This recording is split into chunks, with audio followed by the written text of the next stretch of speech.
Good morning and welcome to day one of the 2024 Academic Symposium. We are here in our 7th year of celebrating student and mentor research. Before we begin today's presentations, we just want to take care of a little housekeeping. We would ask that you silence your cell phones. Additionally, each presenter will have 15 to 20 minutes to share their research. They will then ask the audience if they have any questions and we'll pass a microphone along. After that time, we'll take a short break and you can get a snack or use the restroom. To start us off today, our first presenter is Ryan Obert. Ryan will present A Defense of Socrates. Ryan's mentor is Dr. Neil Wright. Ryan, the floor is yours.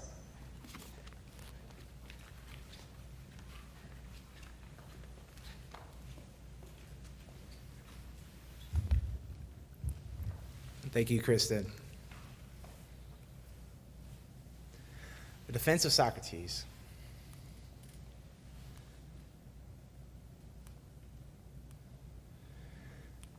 Intro to Political Philosophy.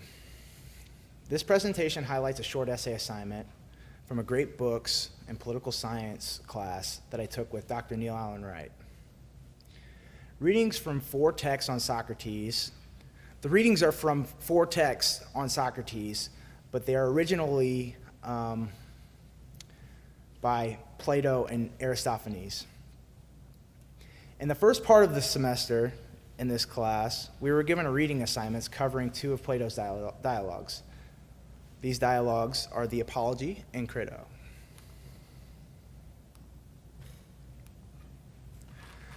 Short essay assignment.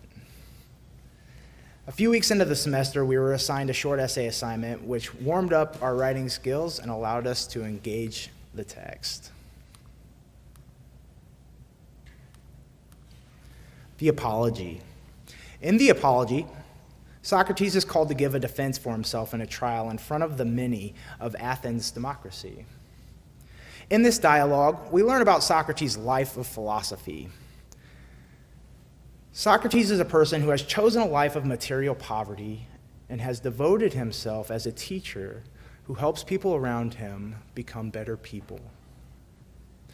The Pythia are women interpreters of the Oracle of Delphi. The Pythia have deemed Socrates the wisest of all humans, of all living humans. Socrates receives word of the Pythia's statements and takes it upon himself to find out exactly what this means.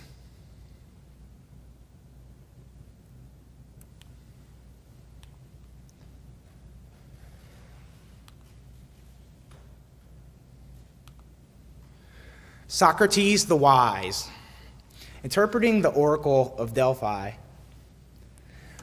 While living according to the will of the god, and by considering what the oracle was saying, Socrates questioned all of those who were reputed to be wise. Just as he does not know, Socrates does not suppose he knows. Socrates' investigation was in accordance with God, whom he refers to as the God, all throughout the Apology and Crito. Socrates insists that when he refutes someone, he is not implying he is wise. Socrates insists that it is probably that God is wise, and human wisdom is limited and worth little or nothing. Ultimately, Socrates points out that the human intellect, as limited as it is, calls for humility. Socrates explains those with the best reputations seem to be the most deficient when they're called upon to be humble. Others with more paltry reputations, who aren't as well known, often find it easier to simply say that they don't know if they're asked.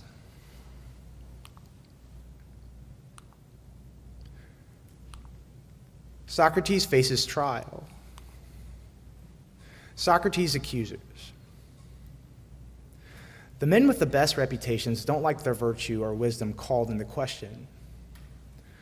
The reputable Anytus are amongst the craftsmen and politicians. Meletus is amongst the poets. And Lycon is amongst the orators. All three of these men have called to charge Socrates.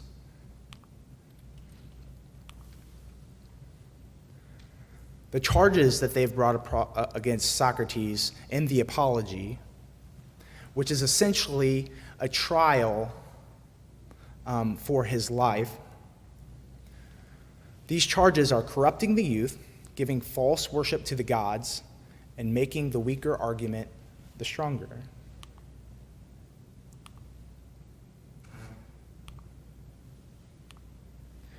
Socrates' defense. Socrates explains he would not stop philosophizing, even for the freedom to live. If Socrates was offered his life and freedom in exchange for him to stop teaching and practicing philosophy, he'd much rather take a chance at death by standing trial. Socrates says, one should not fear death, but rather whether his actions are just or unjust. Socrates explains that philosophy is worth more than money, social standing, and honor, or whatever somebody would deem as honor, especially in the sight of others. It relates heavily to social standing, how people view you. Philosophy is to be held to the highest esteem, for it involves prudence, truth, and to know how your soul will be best so you can pursue those things. Leon of Salamis. Socrates brings up an instance with an Athenian general named Leon of Salamis as a part of his defense during the Apology. During Socrates' time serving in the military, Socrates is ordered to capture and put to death Leon of Salamis, an innocent Athenian general. Instead, Socrates disobeys these orders. Socrates tells this story to display why death is no deterrent against acting justly. Death is it's worth dying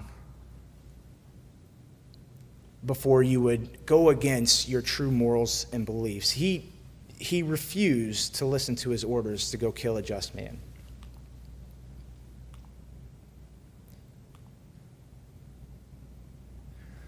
Socrates' defense during the Apology fails. Socrates is charged guilty and sentenced to death by a majority of 280 of 500 citizens who voted.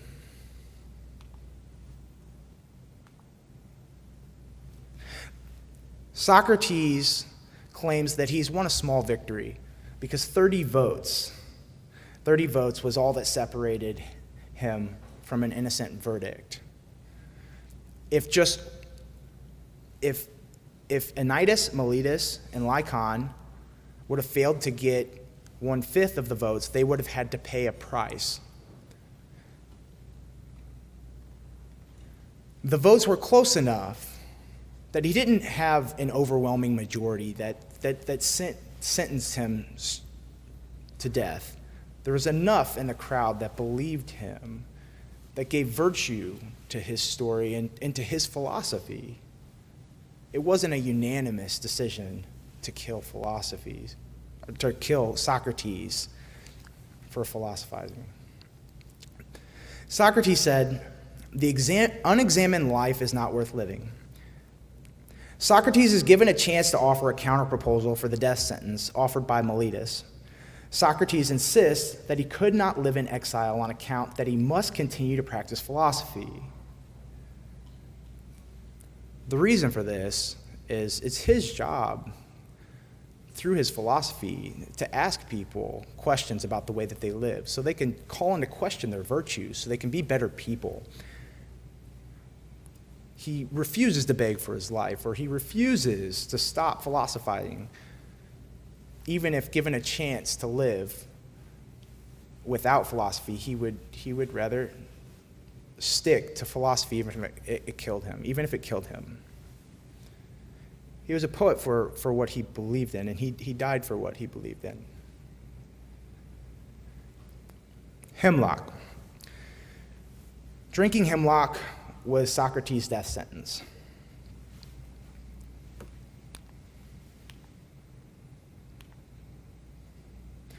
Crito.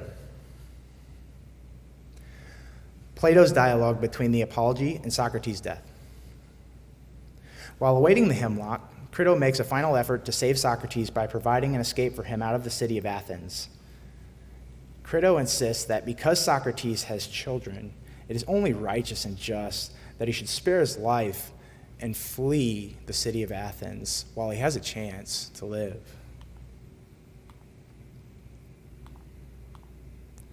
Socrates responds to Crito. The law of Athens. Socrates insists in war and in court and in everywhere, you must do whatever the city and fatherland bid, or else persuade it by what the just is.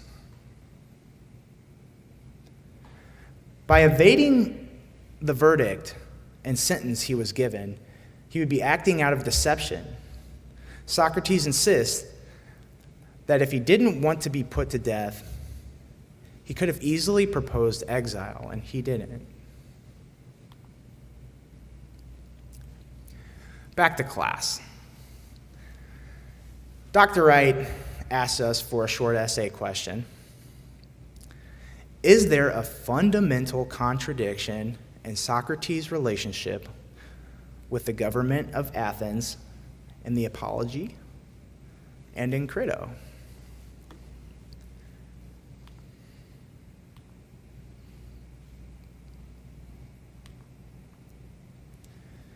A paper built on bias. I wrote this paper twice. The first time I wrote this paper, I didn't really support my argument the way that it needed to be supported. I briefly explained Socrates' traits which make him stand out as most virtuous. For example, his claim that humans aren't wise, but God is. And the risk that he took to avoid when he avoided his orders to kill Leon of Salamis. I guess I also really liked his responses, where he said that if given the opportunity to live and to stop philosophizing, if that meant that he would stop, wouldn't be able to help people anymore, he'd much rather be put to death. On that basis, I just had this bias built up about Socrates, and I built an entire paper on this bias. The assignment was for 5 pages, and I wrote a good 5 or 6 pages. And something was missing. I could feel it, but I proofread it a couple times, and I felt satisfied. I even sent a copy to Dr. Wright's email, and I let it sit for about a day, and by the end of that day, I emailed Dr. Wright asking him if he had graded the paper. I don't even know if I got a response, but I checked on Moodle, and it wasn't graded yet. So I went ahead and I completely dismantled the paper that I wrote, just because I had argued that Socrates is virtuous, but I hadn't bolstered the argument that Socrates didn't contradict himself in his approach to government.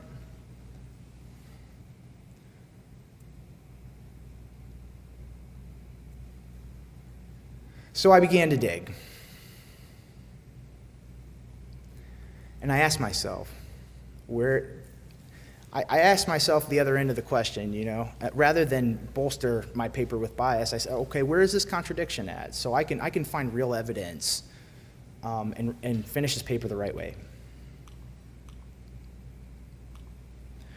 The fundamental contradiction in Socrates' relationship with the Athenian government. Socrates is ordered to capture Leon of Salamis in the Apology, and Socrates is ordered to drink the hemlock. So Socrates disobeys his orders to capture Leon of Salamis in the Apology, and Socrates refuses to obey Athens' decree of death to drink the hemlock. So the fundamental contradiction is Socrates was ordered to capture Leon, and Socrates was ordered to drink the hemlock, but he refused to run away from the order to drink the hemlock.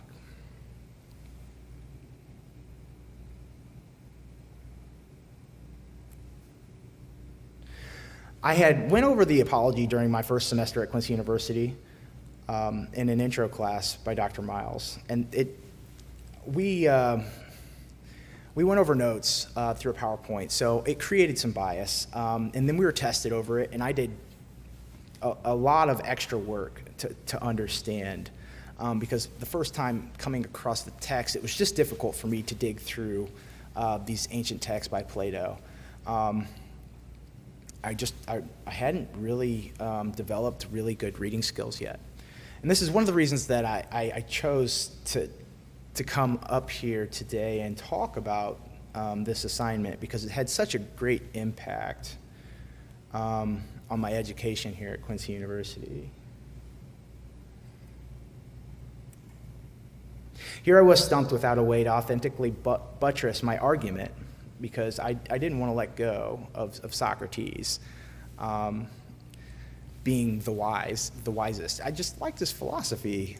He died for virtue, so I didn't want to let that go, but here I was without a way to authentically buttress my argument other than my own favorite parts of Socrates' own testimony to virtue.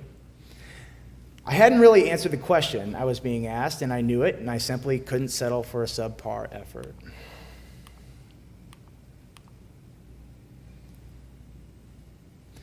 The footnotes. As I was combing through the Apology, I found an excerpt about the 30 tyrants who were corrupt Spartan oligarchs in charge of Athens at the time Socrates was ordered to capture and kill Leon of Salamis. After preparing to rewrite my paper and after thoroughly rereading the Apology, I came across a passage in the footnotes explaining how the orders that were given to Socrates to kill Leon were technically not in virtue of the laws of Athens. The 30 tyrants had at the time seized control of the Athenian government. Sometime after I completed the paper, I was able to speak with my professor about the work I had done on the paper. I had buttressed my argument. I had found out how Socrates stayed in virtue of the Athenian government. So the possible argument there was, if Socrates was so in virtue of what the Athenian government told him to do, how did he go against the Athenian government's orders to kill Leon of Salamis, regardless of whether he's a just or not man, when he's ready to take his own life with hemlock, him being a just man? Sometime after I completed the paper, I was able to speak with my professor about the work I had done on the paper. I had supported my argument with details hidden in the footnotes, which I was very proud of. I just spent so much time reading and rereading the Apology, and made an argument which my professor admitted to me that he hadn't really seen that argument. While combing through the Apology countless times, something happened within my academic experience that shaped the way that I read. I knew something now that I hadn't known before. Interpreting the text is an experience that is personal to each reader. While providing a defense for Socrates, I learned the most important lesson in becoming a better reader is to be persistent. I owe countless experiences of positive feedback through my academic experience to the work I did on this paper in Dr. Wright's class. It taught me that just because I haven't found an answer yet doesn't mean the answer isn't there.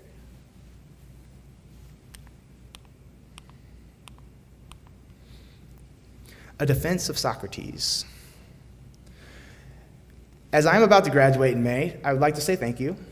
Thank you to each of my professors who have pushed and challenged me to grow day in, day out, and around the clock during my time here. Thank you to Quincy University for facilitating these experiences. Thanks to the Academic Symposium for having me. It's an honor to utilize this platform as an opportunity to say thank you for the gift of my education. Thank you to my teachers, to my school, and thank you to the symposium. Thank you.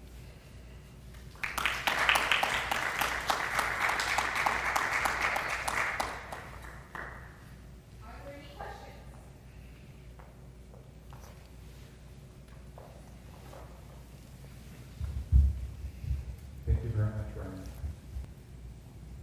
I was wondering if,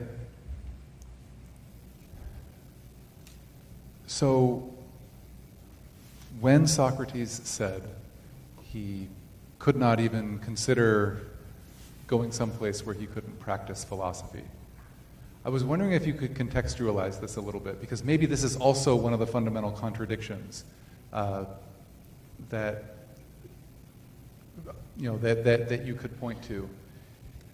He, as far as we know, the Platonic Socrates, the Socrates through Plato's writings, praised Sparta and criticized Athens. He praised the spot, Sparta, where he never could have practiced philosophy.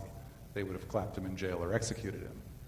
And he criticized the government that did allow him to practice philosophy. I was wondering if you could remark on that contradiction. On how Plato felt about Athens?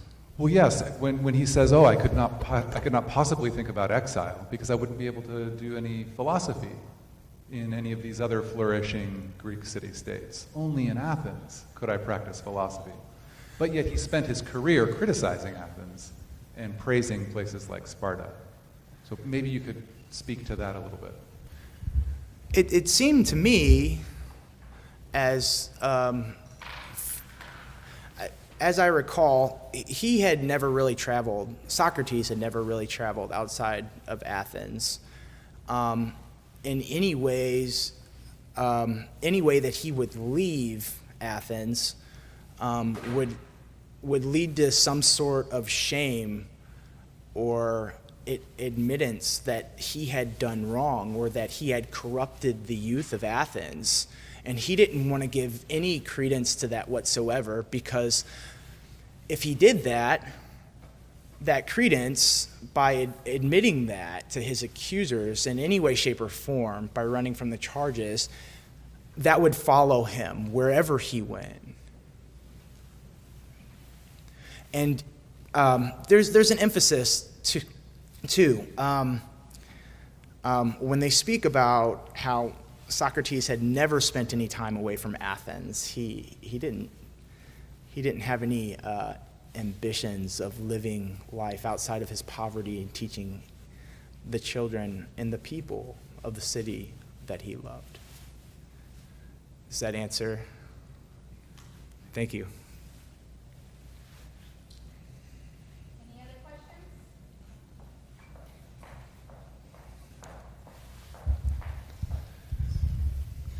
So my question is, with the symposium and this research emphasis, personally, I have a hard time wrapping my brain around how research, quote unquote, applies to the study of philosophy, and how do you clarify that for me as someone who maybe understands the very obvious research of science and the research of like graphs and numbers and these sorts of things? What is the research of philosophy in this kind of study to you? Well, I know researching the apology.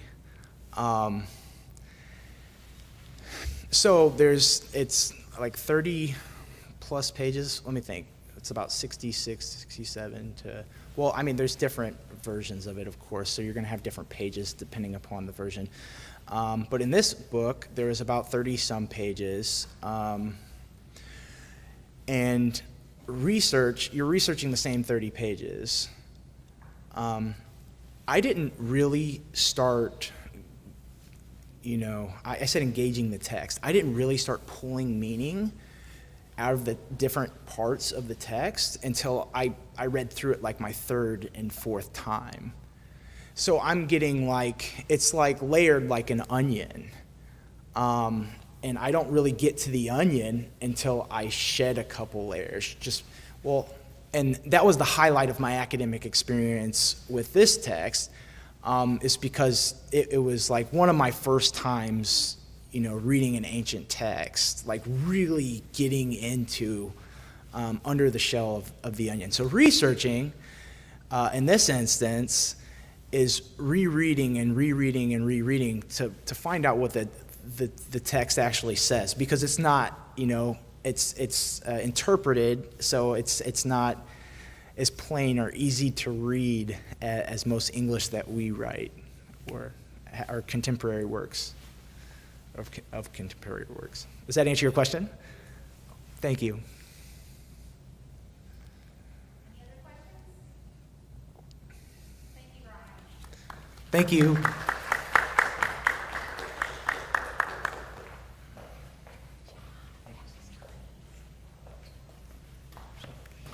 We'll take a short break and begin again at 10:30. Thanks.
There's food back there if you guys are hungry.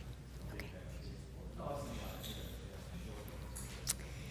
Our next presenter is Jack Urbances. He will share Plato and Aristotle's political ethics, the distinction in the creation of the most practicable constitutions. Jack's mentor is Dr. Neil Wright. Jack, the stage is yours.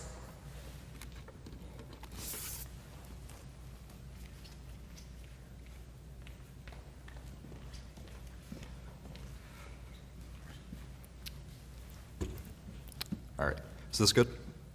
Okay. All right, thank you, Kristen. Hi, everyone. My name is Jack Urbances. I'm a political science student here at QU, also getting my minor in philosophy. Today's presentation is a comparison between the works of Plato and Aristotle, specifically Plato's work, The Laws, and Aristotle's Politics and the Nicomachean Ethics, and analyzing the political ethics that go into the groundworks of both of those efforts. So going into today's presentation, I have a couple of conceptual concerns that are embedded in what I'm trying to present here. One of which is the question of political ethics as an endeavor in itself. The idea of whether, well, for one, there's the question of itself, whether or not political ethics is something that is actually possibly being able to be realized, whether or not political ethics is an oxymoron. But that's not the question I'm really concerned with here. The question of political ethics, in my view, is the question of whether or not to view political ethics as a thing in itself, as politics as its own art form that should be understood and analyzed, or to understand the political good as something that is universal across all mediums, across all arts and understandings. This is where I really see the central contention of these two works and where I'll be going from here. Another aspect of that is with relation to being and particulars. When I'm referring to being, I'm not referring in a Heideggerian or Husserlian sense, a question of being or anything like that. Instead, what I'm more talking about with the question of being is the relationship of political beings, of entities within the political process, and how those relate, whether that be institutions or citizens, things like that, those kinds of matters. And again, the relationship of different ethical concerns to different mediums. And finally, the question of the ideal state. The ideal state within political science is a fundamental question, right? It's the idea, we all have some sort of form politically that we incline towards, that we see as some kind of ideal to strive towards. But what specifically interests me in the two works I'm going to look at today is the conception of the practicable society, a society that is both ideal in a sense, but is also realizable in another. So that's kind of where I set the groundwork here.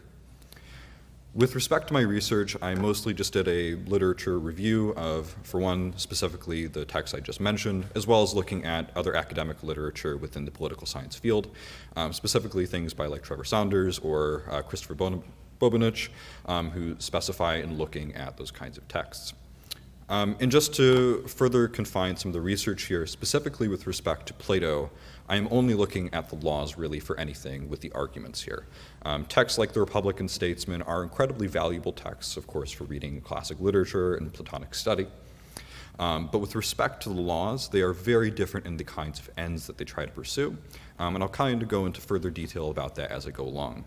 However, that's not the case for the Nicomachean Ethics. The Nicomachean Ethics is fundamentally, I believe, fundamentally tied to the politics and its discussion of virtue and its discussion of art, and with the relationship of forms and particulars. And just a final little thing, what I'm trying to understand here is not necessarily the institutions that are provided per se, but more of the groundworks that leads to them. So for instance, I'm not going to be going in the course of today's discussion, I'm not going to be going into things like the legislative form or like the wardens that are provided or talked about in the laws, but more or less the concrete, to develop a concrete understanding of the groundworks of those that lead to the creation of those institutions. I had kind of gone over this, but the reason as to why I'm looking at these two texts specifically has to do really with the fact that they are similar enough in nature to what they try to analyze, and also the fundamentals that really go into them are quite different. And also just the fact that they are the two predominating texts at the beginning of what we now call political science. So that's why. And just before we go further into my thesis and what I have to say, just to give a brief summary of the laws. It is another in the seemingly infinite series of dialogues that Plato wrote throughout the course of his life. It does adopt a pretty typical dialogue form between three individuals: the Athenian, who acts as the kind of central protagonist and mover of the story, Megelius the Spartan, and Cleinias the Cretan. Now, in this respect, it's by no means a unique text in any of Plato's canon, but what makes it a particularly unique text is, for one, the fact that in a lot of ways, it's not a philosophical text. It is a specifically political text that seeks to look at the nature of developing, and again, an ideal practicable society. For most of Plato's texts, even the ones where Socrates is not the central character, they have a real concern with the ideas of philosophy or philosophizing. This is not really the case in the Laws, as here it's mostly just concerned with the ideas of exploring the political form and developing that identity, and having that be and this is a real concept here that I want to explore, the main entity by which any kind of intellectual or any exploration of much of anything in life can be done. And so the real central conceit of the book comes at book 3, when Cleinias, the aforementioned Cretan, he asks for help in forming a new society with the new laws, with this Cnosian council of 9 people. So generally, after that point in the book, it's just an exploration of different topics with the creation of this state of magnesia. Again, this idealizable, practicable state that acts as a mixture of democracy, oligarchy, and quite importantly, theocracy. It's this theocratic element, again, that I want to explore because it gives the sense of oneness and this one identity to people that they can use for grounding their morals and grounding pretty much everything in their lives. Politics, on the other hand, is the primary political work of Aristotle.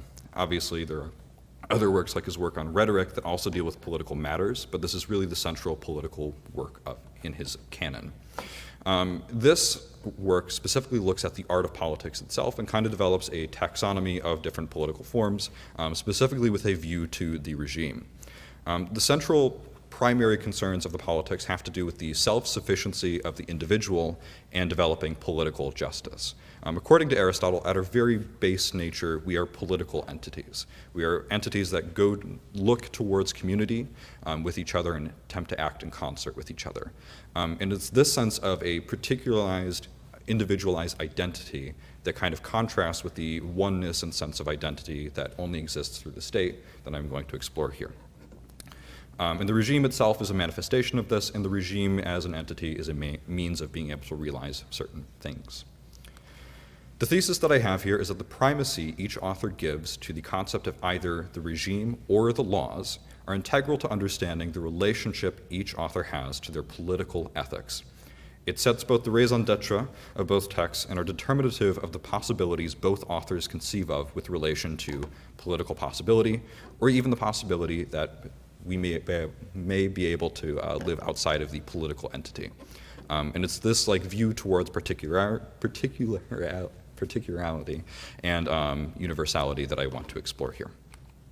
Before, again, delving into some further groundwork to be laid has to do with the fact that both thinkers in some ways are quite similar. Of course, famously, Aristotle is the student of Plato, Plato the student of Socrates. So in a sense, they have some similar viewpoints of things, both being at the academy, one the teacher, one the student. Both of them are virtue ethicists, and just give a very, very broad summary of what virtue ethics is as an art, is that it's just a means of viewing the world through pleasure and pain and seeing what is right with a view to virtue. So certain concepts like justice, wisdom, moderation, things like that, that by living up to those concepts, we can become better people and we can enter into the state of what's called eudaimonia. So before I go on, I have to drink a little bit of water. So the real thing here comes down to this regime-law distinction. The regime, just in a broad sense, just refers to a kind of ordering of institutions that aim to benefit a certain kind of individual. Or more broadly, just a collection of institutions for the creation of a political entity. And it's really with concern that Aristotle has towards, again, these individual classes of people that he develops this kind of taxonomy of different things in the laws, in different views towards different individuals, different classes, and different groups. The law, on the other hand, just very broadly just refers to codification of generalized principles. colloquially speaking, we tend to have a view of laws as just kind of these arbitrary manifestations of just things that we want, things that we desire, and those just get put into law just as a means of dispensing certain ideas. But with respect to laws in the Greek sense that's being referred to here, and this is more in reference to the laws, it's the dispensation of reason, the use of reason as a means of upholding certain universal principles about how we are all supposed to live our lives. And it's really this categorical distinction that we can make between looking at the regime as a means of centering our political ethics, of looking at the regime and what is best for it, and the central point, and on the other hand, looking at the central point of having virtue, of having laws as the main means of being able to realize things, that we get a different starting point into the question of political ethics. Are we meant to look at political ethics as a thing that's meant to suit an art, an individual thing with its own end? Or are we meant to look at political ethics as something that is just merely a means of looking at the world through common universal principles? And so with this, we kind of get into Plato in his concept of the kind of oneness of being.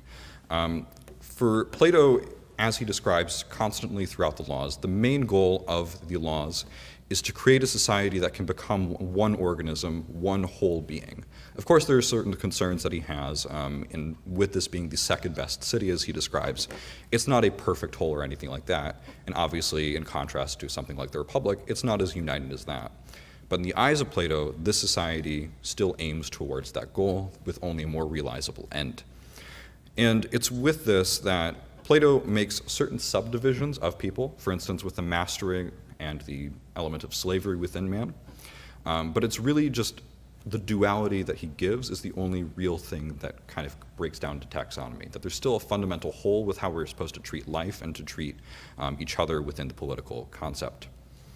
And it's with this that Plato places great emphasis on the dominion of the laws, that at the end of the day, because we are one entity unto itself, we are slaves to the laws. That is his literal expression. That man is, at the end of the day, a slave to different passions and things like that.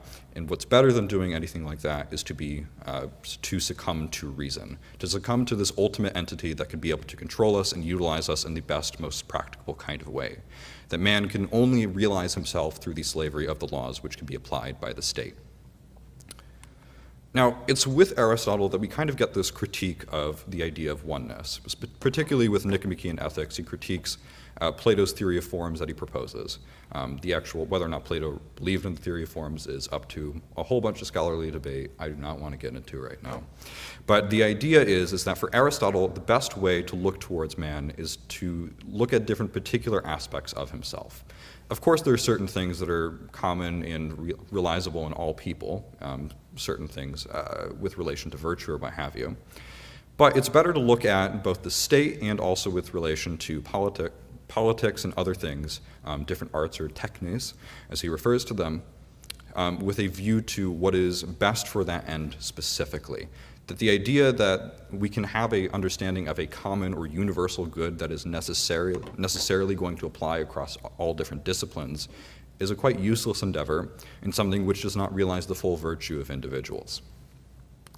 And so it's with this that, again, we kind of get into the taxonomical analysis that Aristotle has. Throughout the nature of throughout the text of the Politics, he talks about the different nature of different regime forms and different things like that.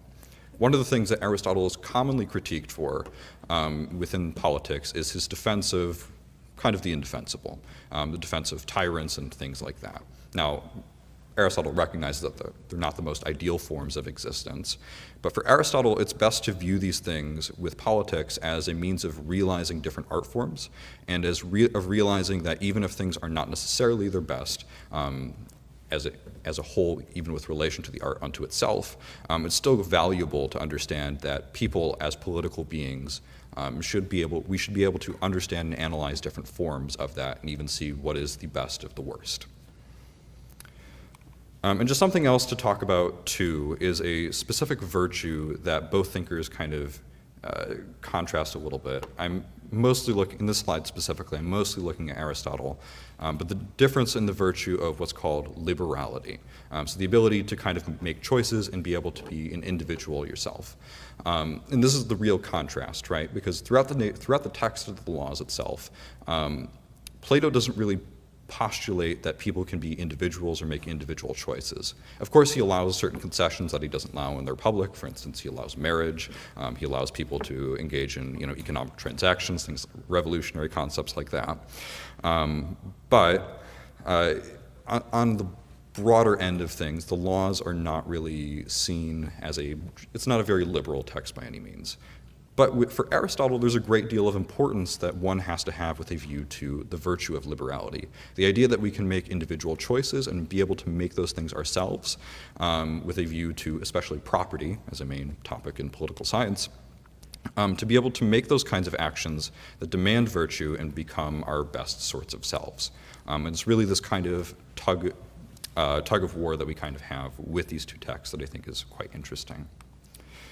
So, in conclusion, to kind of bring things back, since a lot of this can feel kind of abstract, the question might come up, why should I care necessarily about whether or not the regime starts, or our view of politics starts from the regime, or whether or not it starts from laws? Well, the question kind of becomes one of whether or not, how we should view politics at its most central base of points. Should we look at politics as a thing where we just look to universal good among humanity? Or is it a thing that we should look at it as its own sort of discipline? Now, in a sense, we might argue that it's probably the best to look at it as its own discipline, its own art. If you read the text of the laws, which I am very sorry if you do, it is quite authoritarian, quite despotic. The way that Plato describes his world, his idealized world, is one where people don't really have the ability to realize themselves, where at the end of the day that they're just subjects of control, and hopefully they'll live some kind of good life, right? But for Plato, the manifestation of laws are the main way that we're able to do things. By coming into things with a general principle of how to go about the world that isn't necessarily viewed towards politics as its own kind of entity, is something that is, I think, worthy of concern and worthy of introspection. Because, for instance, we might view, say, one of the central contentions of political ethics is whether or not political institutions or anything can be ethical. That for so many of us, we have quite Aristotelian view, right? When we look at, say, an institution like the presidency, we see the president we might see the president in this dual sense, either viewing a job as being the president or as being a human being in the world.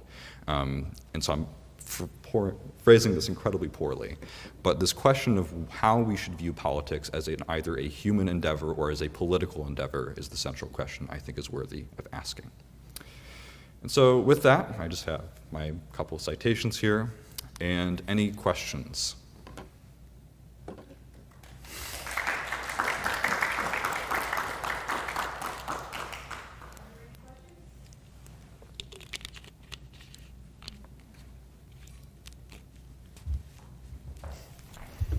So much, Jack. I just would love to hear a little bit more about that very last remark you made about the difference between a human or a political outlook, however you phrased it. Yeah. I would love to hear that expanded on a little bit more. Yeah, I guess, so within like Greek philosophy and what have you, a common thing, or common word that's mentioned is like techne, the idea that we have to fulfill the obligations of a certain art. And this is a concept that comes up again and again and again in Aristotle, right? So the political entity might be contrasted with, say, something I know actually very little about, and I know I have some music people in here who might get very angry with me. But music, for instance. So Plato would argue that there's a kind of universality of ethics that we have to have between them, right? Across politics and across music, there's a certain orientation of the soul that we need to have, and we need to go about in order to realize the best kind of life. Aristotle, and I'm kind of making up a position for him on the music end at least, would argue that there are different certain sub-disciplines of music and different like means of categorizing and taxonomizing it to the point of where we can realize certain ethical quandary of whether or not someone is, say, good at music insofar as they fulfill a certain thing, like, for instance, their virtuosity, their knowledge of rhythm, melody, those sorts of things. Whereas Plato, I think, would argue just in a more broad ethical sense that it would just be, it's good insofar as it leads to the harmony within the soul or something like that. So I don't know if I've answered it all too well, but I can, yeah.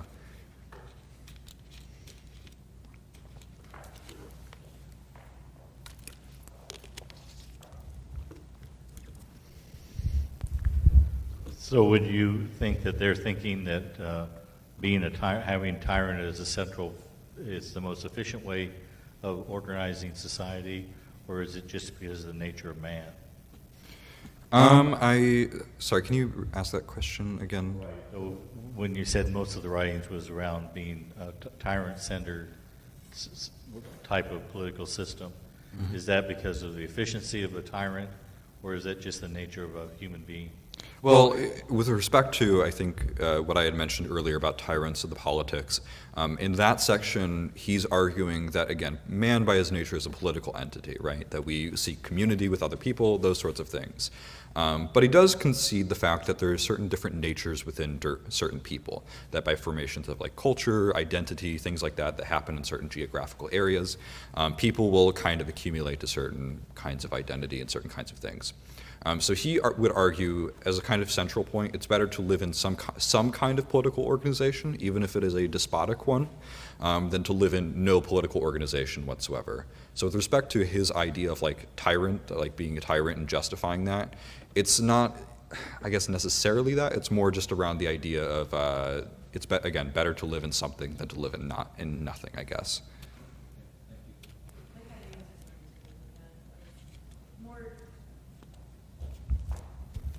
I was going to ask about like the individuality compared to the whole, and I always think of laws kind of like a boundary around all of us, and because we're all squished together, kind of like a cell. Yeah. So, as a whole body, we are governed by the politics, right? But as an individual, we have to live within that boundary, kind of what you were saying. Yeah, the point I more was trying to make with this is just the idea that law, like when we look at laws themselves, it does kind of have that binding effect, right? Where we're all kind of smushed together. Some might say a bunch of sticks in one. But with the review to the regime, the different view that Aristotle has, of course in his society there are going to be laws, but those laws look up to the regime form itself and look for that just for some kind of guidance. That the regime looks towards like upholding a certain kind of value or a certain kind of tasks. So that kind of has a thing in itself. But the difference, I probably should have articulated this earlier more clearly, is the idea that there can exist outside of politics a life, right? Even though Aristotle does make, I need to make a categorical distinction here. Aristotle says we're all political animals, but he does suggest there's life outside of like politics, for instance, like being at a council or something like that. So in that respect, the laws look up to them, and there's a way by which we can kind of leave the political landscape and be able to live ourselves. Whereas for Plato, everything is subsumed underneath this apparatus of the state. One thing I forgot to talk about, actually, is something called a concept that he introduced called the nocturnal council. So nocturnal council is this like sub-disciplinary arm of the legislature that's supposed to be kind of like a collection of like the philosophers, quote unquote. These are people with incredibly specialized knowledge who are able to, be philosophical and do those sorts of things, but they can only act in those sorts of ways when they're acting for the state. So that's a kind of distinction that I like to make here, where it's like everything in the, everything in the state, everything for Plato exists within the state, whereas for Aristotle, there's something outside of it. So, both Aristotle and Plato present the philosophical life as the highest form of life, right? Do you think that, even for yourself, do you think that, like, that life of philosophy is at all compatible with a life of politics? You've asked me this question over and over again for the past 4 years.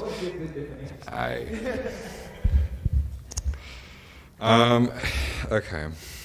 So if I had to answer this question, I think that in some ways it is and isn't. If you're to think about the philosophical life in terms of its end of living a pure life of reason, unfettered by politics and unfettered by trying to appeal to certain people, and just as the understanding and dispensation of pure knowledge, no, it's not. But with respect to particulars of politics or different disciplines within politics, if we're to separate, or philosophy, sorry, if we're to kind of break philosophy down into its different branches. So for instance, like a field like ethics, I think has a place in a political landscape, right? The ability to explore different matters and explore those through different things, right? So with respect to that I think has a place. But things like maybe epistemics or phenomenology might not, because they might be viewed as kind of like, I'm not saying this myself, I think they're incredibly wonderful, useless forms of knowledge that are not relevant to the political understanding of the world, right? That they're so abstract and out of our realm of comprehension that they're not politically useful and can be cast to the side. So, yes and no. Thank you, Jack. Yep.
an anonymous survey. Jared's mentor is Dr. Christina Mouzakis. Thank you, and Jared, the floor is yours.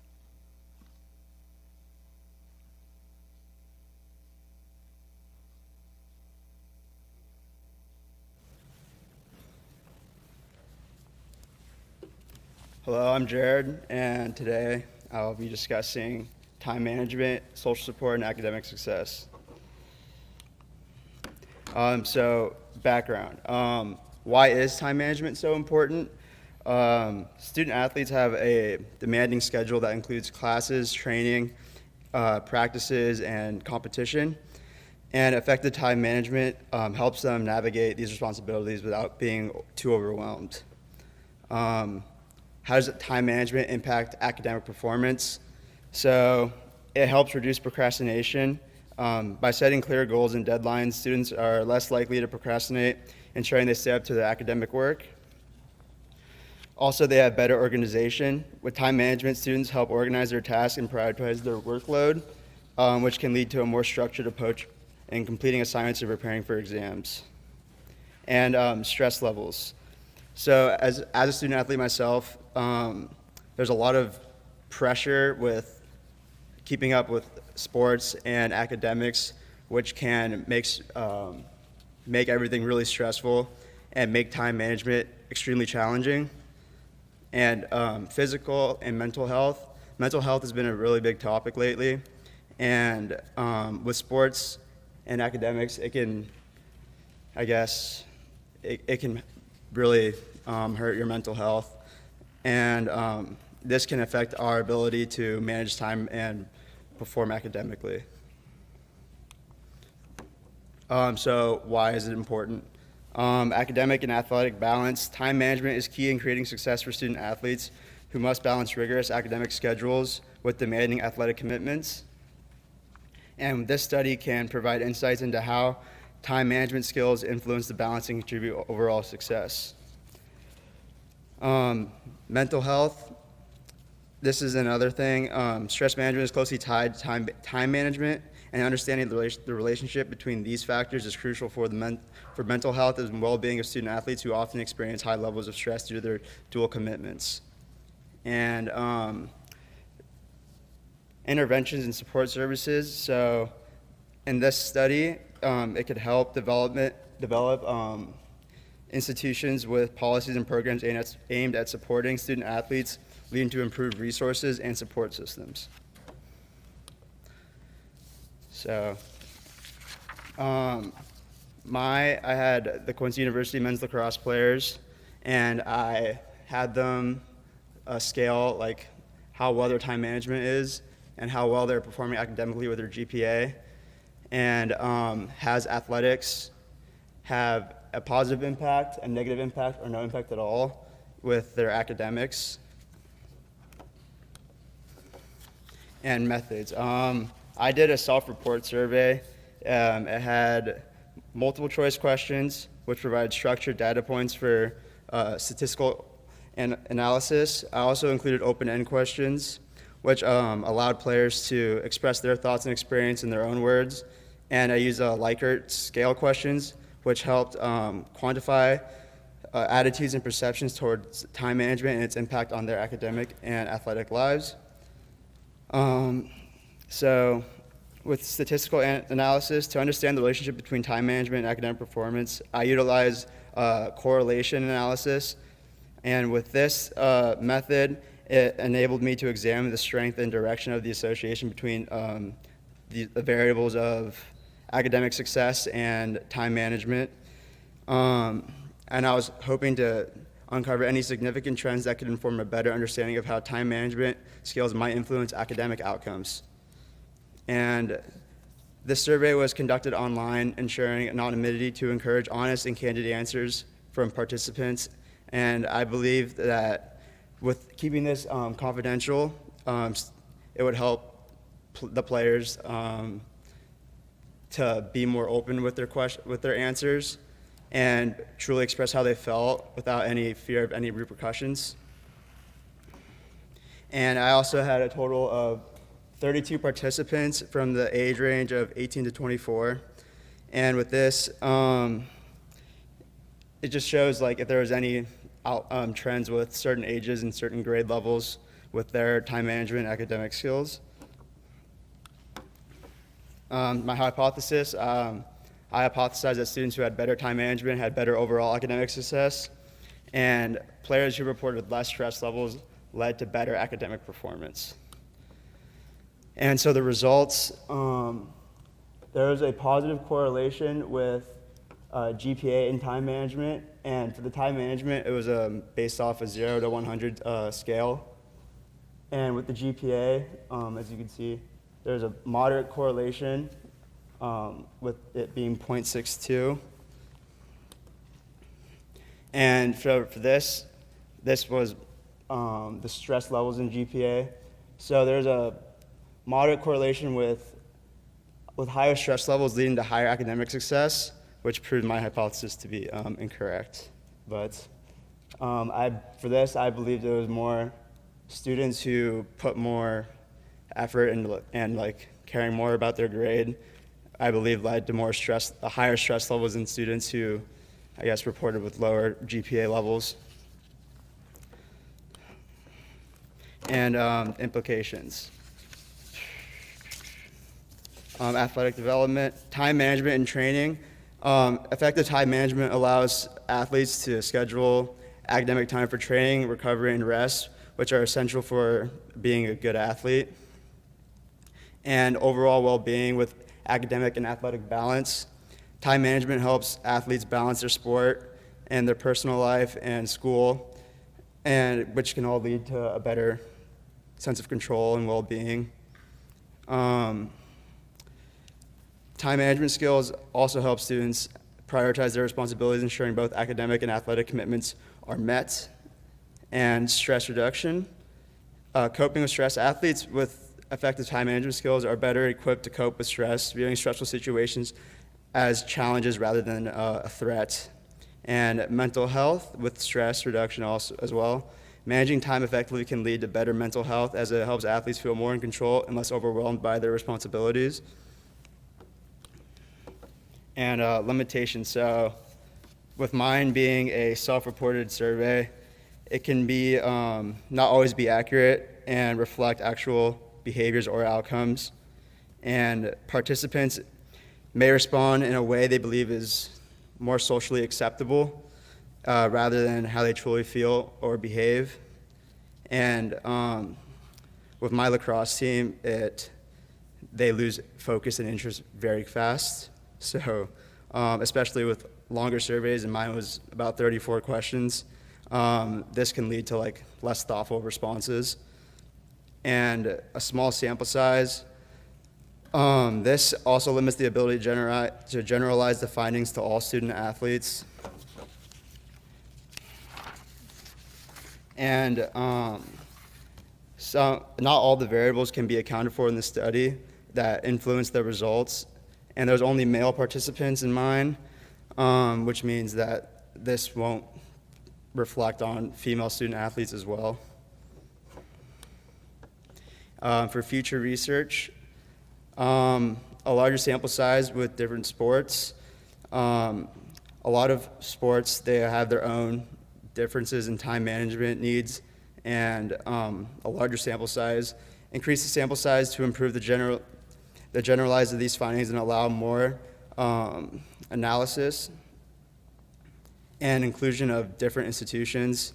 It can be conducted across a larger and smaller institutions to examine how institutional size and resources impact time management and stress. Also including female participants to understand gender differences in time management and stress and academic performance. And a longer study, so because my study was, they just did the survey once, and with a longer study they can track over either the entire school year or multiple seasons to observe changes and long-term effects.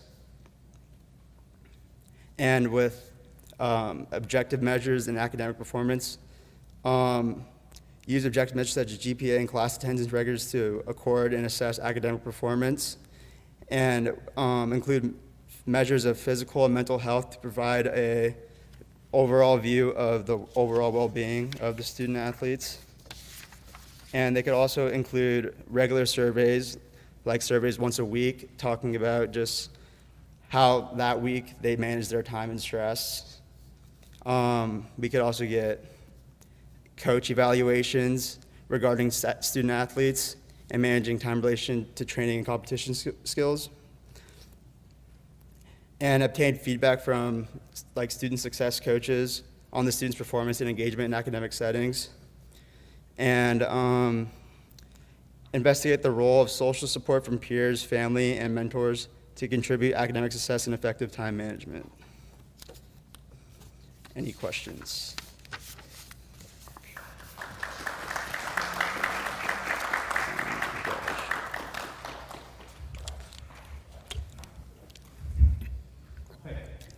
Nice presentation. I did have a couple of things that occurred to me. One, what was your actual end size? Did you have it on there? I don't know if I saw it. What's that? What was the actual sample size? 32. So it's 32. Okay.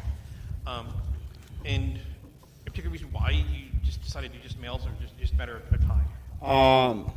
It was really like, well, I did my lacrosse team, which is all males, but I tried to include the female lacrosse team as well, but I didn't get enough responses for it to have any significance. Do you feel like you're good at time management? All right. How would you kind of, think about how this kind of, what can you take away or other people take away from learning about how to manage time better? What's that? What did you learn from this experience about how to manage time better? Well, I had them discuss like how they utilize their time management and what kind of what coping skills they did when they were feeling stressed. And I got a lot of responses such as like talking with their success coaches, talking with parents and other peers. Do you think we need better time management training here? Should we do that for students? I think everywhere could use better time management. It's just, I guess every person's unique and they have unique situations where they need something else other than the person next to them, I guess.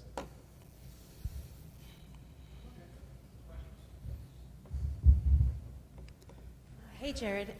So you said that you had some open-ended questions. Did you do anything with that information? Did you find any patterns? Did your participants answer? I found that because I asked, how do you deal with like stress? And they said a lot got responses with utilizing their student like success coaches, doing tutoring, and I got a lot of just dealing it with them like themselves than not doing anything.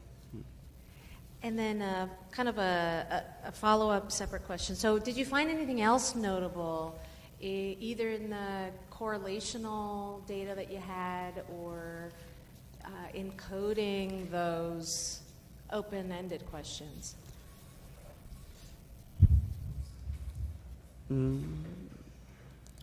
No, not that I can remember.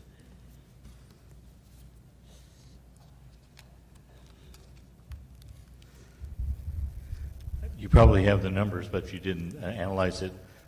Did you realize what the median GPA was for your sample? Did you look at that at all?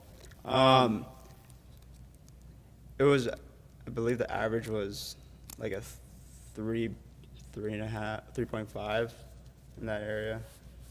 So the other question I would have is that there's been this is anecdotal, it's not necessarily any scientific has done it, that people that have lacrosse at college level come from high schools that have lacrosse, and the high schools that can afford lacrosse typically are more affluent and have money for lacrosse, which then helps the students, be better from an academic perspective.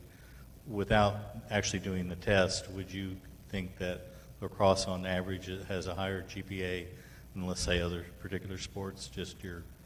That's a good question. Yes. I mean, well, because we're all, like, with the lacrosse team, like, the team size is, I guess, is smaller than with football and with, like, baseball. So I could see that kind of, like, correlating with a better GPA score or a better academic performance than compared, like, with football, who have lots more players on their roster. And but there's also, like, my lacrosse team, so we have some international players from Canada who didn't play, like, high school lacrosse. Like, their high school didn't have a lacrosse team, so I can't really answer it for them. But. That kind of shuts down the supposition that you're coming from more affluent high schools, is what you're saying. Your sample is not necessarily indicative of that. I appreciate that. Well, not necessarily. I mean, if you're coming in international students, international tuition is higher, so they might be the same type of population. What we're kind of pushing here for is we'd like you to see repeat the experiment with other sports and get a little more demographic background, because there might be people that say the average GPA for the football players is as good or better than what lacrosse is, or is there some other demographic that's helping with the results you're seeing? So again, I think what we're saying is you have a very nice study here. We'd like you to see, for you to do more on it too in the future, possibly. Yeah, I would have loved to include more sports, but it's just, like, people taking the time to, like, do the survey itself. Because I don't really know a lot of other players outside of my lacrosse team on campus, other than, like, the women's lacrosse team. And like, it's just difficult having them, like, pay attention to the entire survey, because it was already difficult for, like, my own team to pay attention to the entire survey. So, because, I mean, some of them, like, probably just press buttons to, like, just get it over with. And so I guess if any other teams did that, then who knows, it could be all over the place. You already stated how athletes have this crazy schedule already. Is there any kind of training or anything that you think would work with athletes for time management? I think because we're all assigned a student success coach here, but, like, not all of us meet with our student success coach, like, at all. So I think if we, like, were mandated, I guess, to report to them at least once or twice a week, depending on, like, grade point average, then I think that could help them a lot with, like, stress. Because a lot of the times with stress, like, they just need to, like, talk to someone, just like vent about why they're so stressed. And I feel like as a student athlete, you don't always feel heard, I guess. So.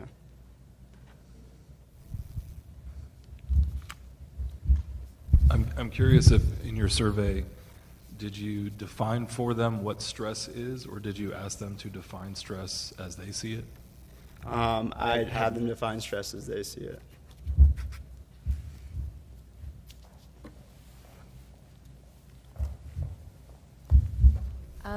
I wanted to ask, does your team do study hours? Because I know that the school, especially if you don't meet the GPA requirements, they implement study hours for the whole team. And I know that coming from another student athlete, as well as in a small team, we do implement them to help with time management. So is that implemented in your team at all? Yes, we do have study hall hours. Whether or not they do anything in the study hall hours is something else. It's a different conversation. But yes, we do have study hall hours. And then if you wanted to carry on with the study from a different team, I would suggest the Quincy swim team, because we are so diverse. Like, I think we have around about 18 different countries to choose from. And we also do prioritize things that you spoke about in your discussion about time management, stress, academics, as well as being international. So if you'd like to do that, we would happily work with you. Thank you. Any other projects?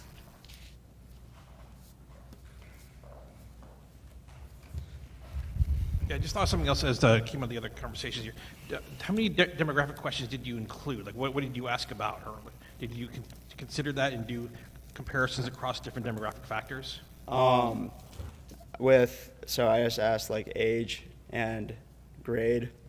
Those are the two like demographic questions I had for them. I also asked like what their GPA was, and I noticed with like sophomores and juniors, I guess, they had a higher success like with GPA, I guess, than compared to freshmen. But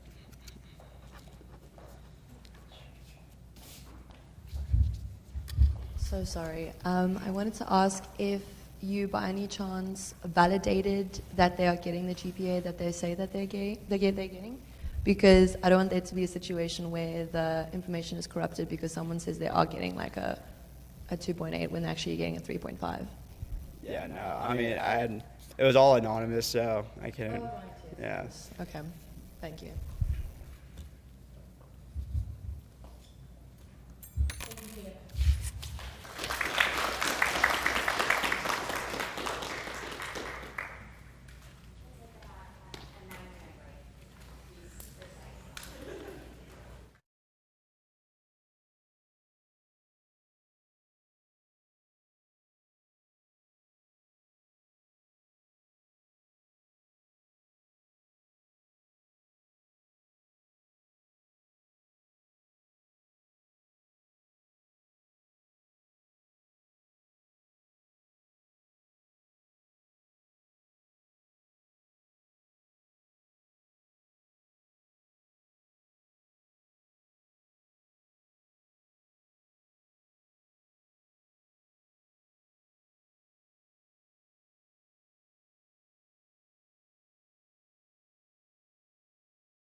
Our next presenter is Connor Knock, presenting the impact of the face-off in lacrosse. Connor's mentor is Dr. Dana Walker. Connor, the floor is yours.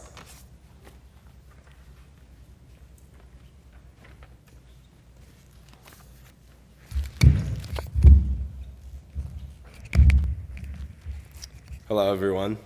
I'm Connor Knock, a junior at Quincy University, and I'm majoring in business analytics. Today I will be presenting to you the impact of the lacrosse face-off. Lacrosse, known as the fastest sport on 2 feet, is a sport that I play here at Quincy University. Lacrosse has been an interest of mine for many years, as well as analytical studies, and today I was able to combine the two. Many of you have probably not seen a lacrosse game and may be asking, what is a lacrosse face-off? So for a face-off, 2 opposing players line up against each other at the middle of the field.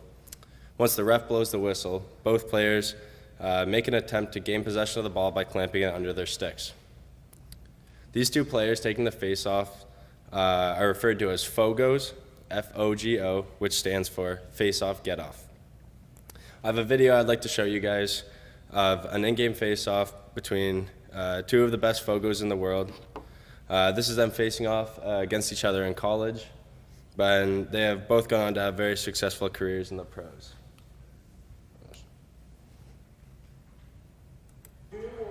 Ohio State in championship weekend, next weekend in Foxborough, Massachusetts. Our opening face-off here. Baptiste going up against Notre Dame, and it's going to be the win by the Irish to start. Not bad. They'll take it. Anytime you can do that, get the ball off. The opening face-off win. And now what happens here? John Travisano takes this face-off for Notre Dame, but instead the Pioneers and So as you can see, the face-off is where the 2 guys try to get possession of the ball. And because the possession of the ball is so important in lacrosse as it leads to scoring for your team, the face-off seems to be a very important part of the game. The face-off happens at the end of each quarter, or at the start of each quarter, and as well as after every goal.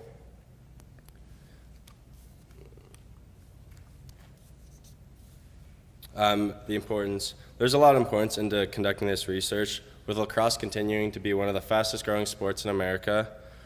There should be a lot more research into the data. The limited data and data analysis surrounding the sport was concerning to me. There isn't much in-depth study into lacrosse and lacrosse statistics. So this study was designed to examine whether there is any importance of having an excellent FOGO on a team. The goal was to both help coaches use proper game time strategies, as well as help coaches and scouts determine whether they should or shouldn't prioritize recruiting a dominant FOGO. So the literature, the research on this topic is quite limited, and that is one of the reasons why I wanted to research into it. There have been a couple non-academic articles that have investigated this topic. They've investigated both face-off percentage and its correlation to win percentage, as well as face-off percentage and offensive success, and face-off percentage and defensive success. Brian Andrews, Lacrosse Analytics, a look at the professional face-off, had a very similar approach to his study as I did in mine. He first tried to find the correlation between the face-off success and win percentage. Andrews found that in the 2020 Premier Lacrosse League season, face-off percentage was not correlated to the win percentage of a team, but he did find that the face-off percentage was correlated with the scores per game. Andrews also found that face-off percentage was not correlated with the scores against average. Therefore, he stated that a team's offensive success could be based off the face-off success. However, the team's overall success, whether it's a win or loss, was based on the defensive strength and the offensive strength of the team. My hypothesis, I hypothesized that the FOGO success will be a greater factor in team success in the 2021-2022 seasons rather than in the 2023 season. I assume this due to the reduced shot clock rule being implemented after the 2022 PLL season. This new rule reduced the shot clock from 52 seconds to just 32 seconds after a face-off win. This forces the offense to likely have a rush possession with that first possession. And since lacrosse has live subbing, offenses would have to sub off their defensive midfielders, which would waste more of that already rushed possession, and they'd have limited time to score the goal. And my second hypothesis was, I hypothesized that the face-off success in the collegiate level would lead to overall team success. I believe this because college lacrosse teams have a full 80 seconds after winning the face-off to use on offense to attempt to score. Therefore, an increase in possessions would likely lead to an increase in scoring goals and winning games. Every face-off win would give the face-off winning team the first chance to score and give their defense more time to rest. The data that I used for this research was from the Premier Lacrosse League, which is the professional lacrosse league in the U.S., and the NCAA database.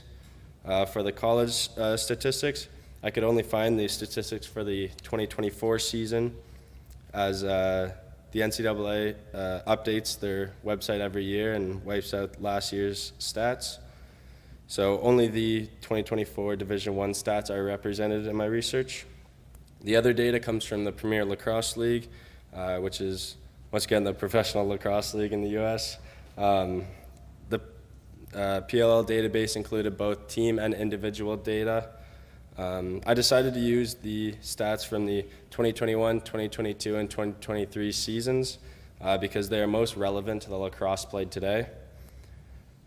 And with there being quite a few rule changes about how face-offs are taken, I didn't want to go too far back, as the face-offs are slightly different over the last few years.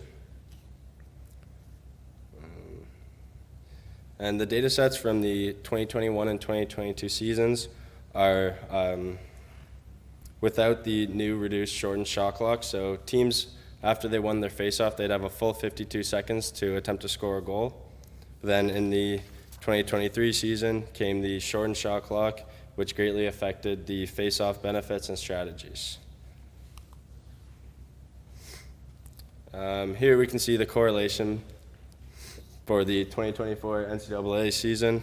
There is a positive but weak correlation between face-off success or percentage and win percentage.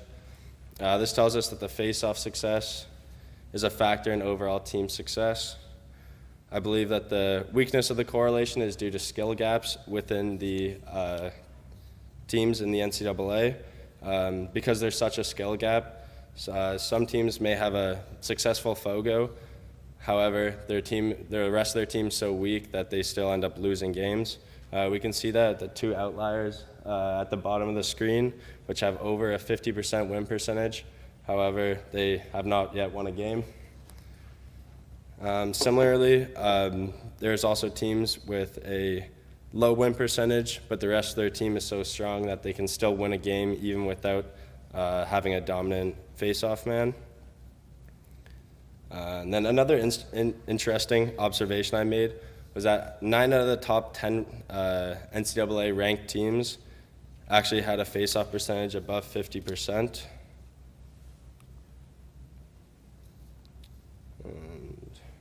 Here are the results from the 2021 PLL season.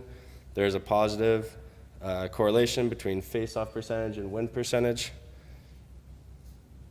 The R-squared value is 0.436, which tells us that there's a moderate correlation.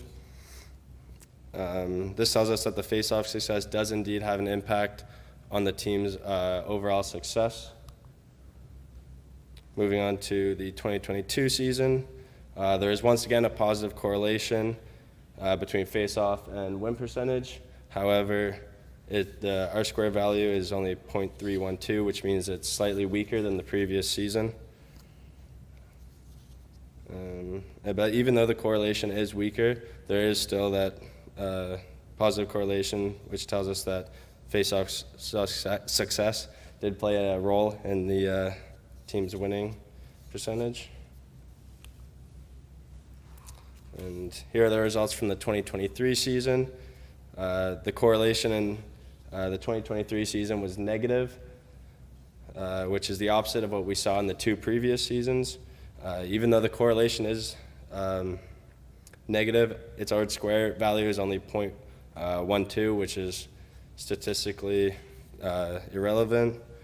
And from this weak negative correlation, we can tell that the impact of the face-off has greatly changed going into this season. This is most likely due to the shortened shot clock, which takes away much of the advantage that the face-off possession used to give teams. Based on the results from the 2023 season, I predict that in the upcoming 2024 season, we will have similar results. Because the value of the face-off has decreased so greatly, and I believe that the 2024 season will either have no correlation or a negative correlation between face-off success and team win percentage. Based off this prediction, coaches and scouts of professional teams should be hesitant when it comes to drafting a high overall FOGO. Even though last year a FOGO went 5th overall in the draft, I'd be surprised if a FOGO was selected even in the first few rounds of this year's draft. The limitations facing the study were the limited data available. The PLL is a relatively new league. They only have 8 teams, and the rules surrounding the face-off has been changing. Due to these restrictions, I could only use data from the past few seasons, and I only had data from 1 year since the new shot clock rule was implemented. Because of this, it was difficult to find consistent over the years correlations. Another limitation is that college statistics aren't kept available for many years. I could only use the 2024 statistics from the NCAA website. And the last limitation in my research was that lack of statistics recorded in lacrosse. If the number of possessions per game were recorded, it would allow for analyzation of the data based off offensive efficiency and defensive efficiency, like in basketball. So building off that last thing, if I or someone were to do deeper research into this topic, I would hope that it would be on offensive and defensive efficiencies. A statistic regarding offensive efficiency would be like the scores per 100 possessions. Similarly, the defensive efficiency could be calculated by scores against per 100 opponent possessions. However, because college or lacrosse stats do not record possessions per game, it'd be very difficult to find these stats. I'm hoping that in the future, the possessions per game would be recorded in the team stats to allow further analysis into this topic. And also, I think it would be interesting to see the scoring efficiency after a face-off win. That statistic could be calculated by seeing the scoring efficiency by possession directly after a face-off win per 100 face-off wins. Here are my references. And does anybody have questions regarding my presentation?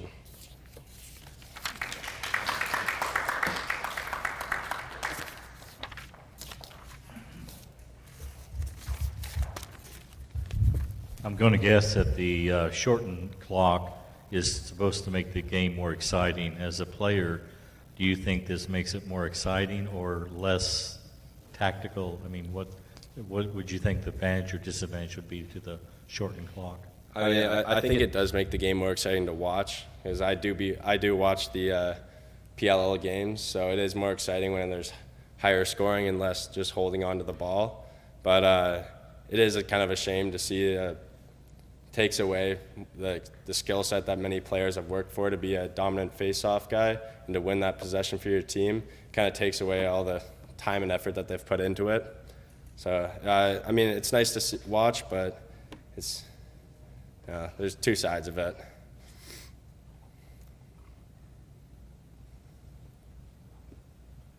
question. So I know you talked about the Division I statistics, but for you personally playing at the Division II level, do you think the face-off does have a big impact on the game? I do think it has a pretty big impact.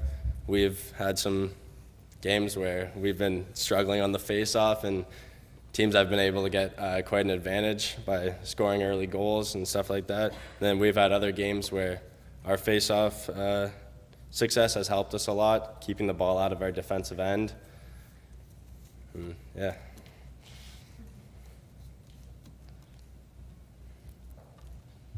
So what would a typical Division II score be? I mean, a typical game, would it be like 11 to 10 or 12 to 8, or what kind of ranges would we see for people that haven't watched a lot of lacrosse? Yeah, it'd be about in that range. There's some games that are, the lower scoring games are probably around 8 to 10 goals a side. The higher scoring games, like 16 to 20, but it usually stays in between that 13, 15 range. Yeah, mostly close.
Madeline Findley is our next presenter. Her presentation is called Shifting the Game, Exploring the Impact of the Defensive Shift.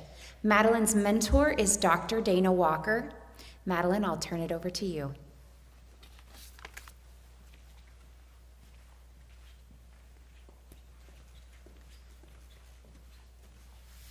Thank you. Hello, my name is Madeline Findley. I am in my last year here at QU, where I am studying business analytics.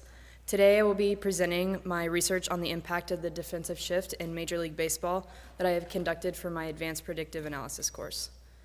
As we go through this presentation, we'll explore how the strategic evolution of the defensive shift has reshaped the landscape of America's favorite pastime. Let's start by answering a simple question. What is baseball?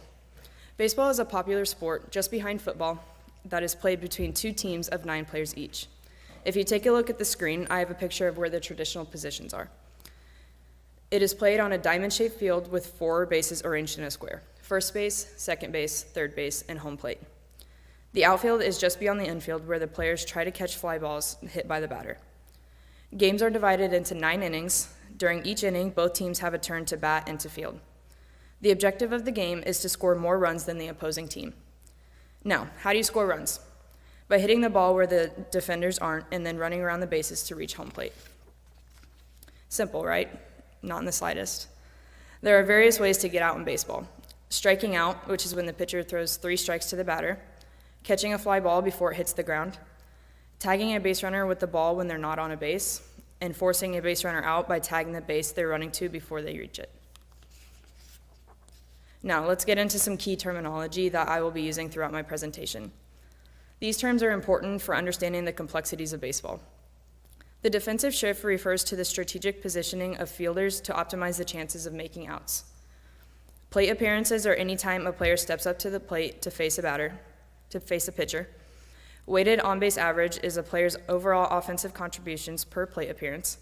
It provides a comprehensive assessment of a player's batting performance. The higher this number is, the better. Slugging percentage is a measurement of a player's power at the plate. The higher this number is, the better. A double play is a defensive play where 2 players are called out during a single play. This is the crucial idea that defenses are trying to accomplish with the implementation of the shift.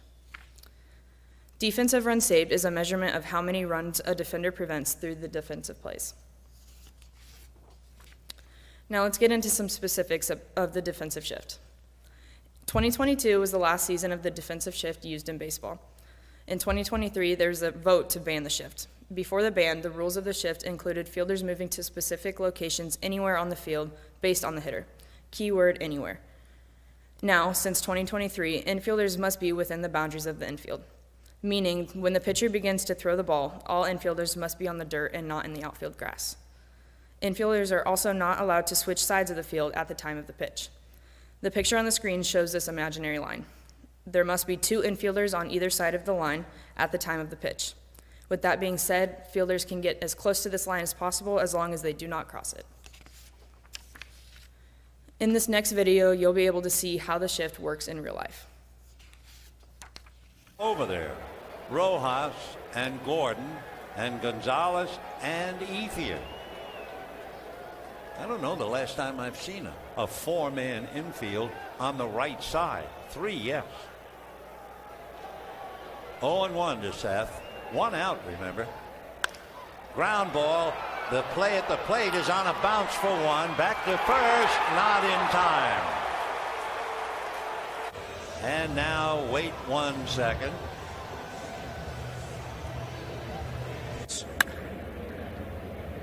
Backhanded by Wong, shallow right field, and he makes the play. How about that? A second baseman with an arm strong enough to play shallow. 1-0 chopped into the shift, and it's send the ball to second for 1, to first for 2. So that'll go 5 to 6 to 3. Notice how the defense is not in their traditional positions. Some are drastic, having all infielders and some of the outfielders on the same side of the field, and some are more simple, like only having the third baseman coming to the right side of the field. Also notice that all of the batters were left-handed. I came up with one hypothesis going into this research. The implementation of defensive shifts in baseball enhances a team's capacity to prevent plays by decreasing the probability of hits and increasing outs, particularly against specific types of hitters. I am looking for how inserting a treatment like the shift impacts the results of both individual and team statistics. For this study, I defined success as a decrease in the number of hits and an increase in the number of outs while the shift is in effect.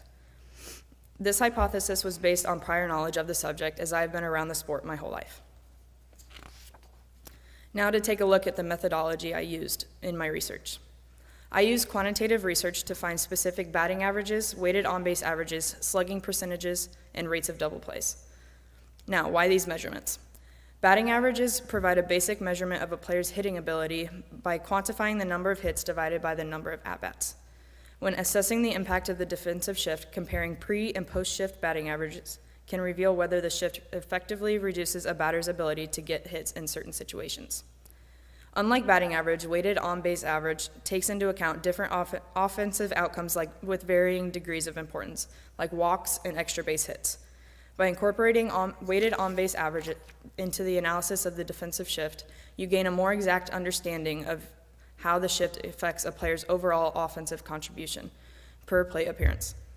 This metric provides a holistic view of a batter's effectiveness at the plate, considering not only hits but also other factors like walks and hit-by-pitch situations. Slugging percentage measures the total number of bases a player records per at-bat, emphasizing extra base hits and their impact on scoring runs.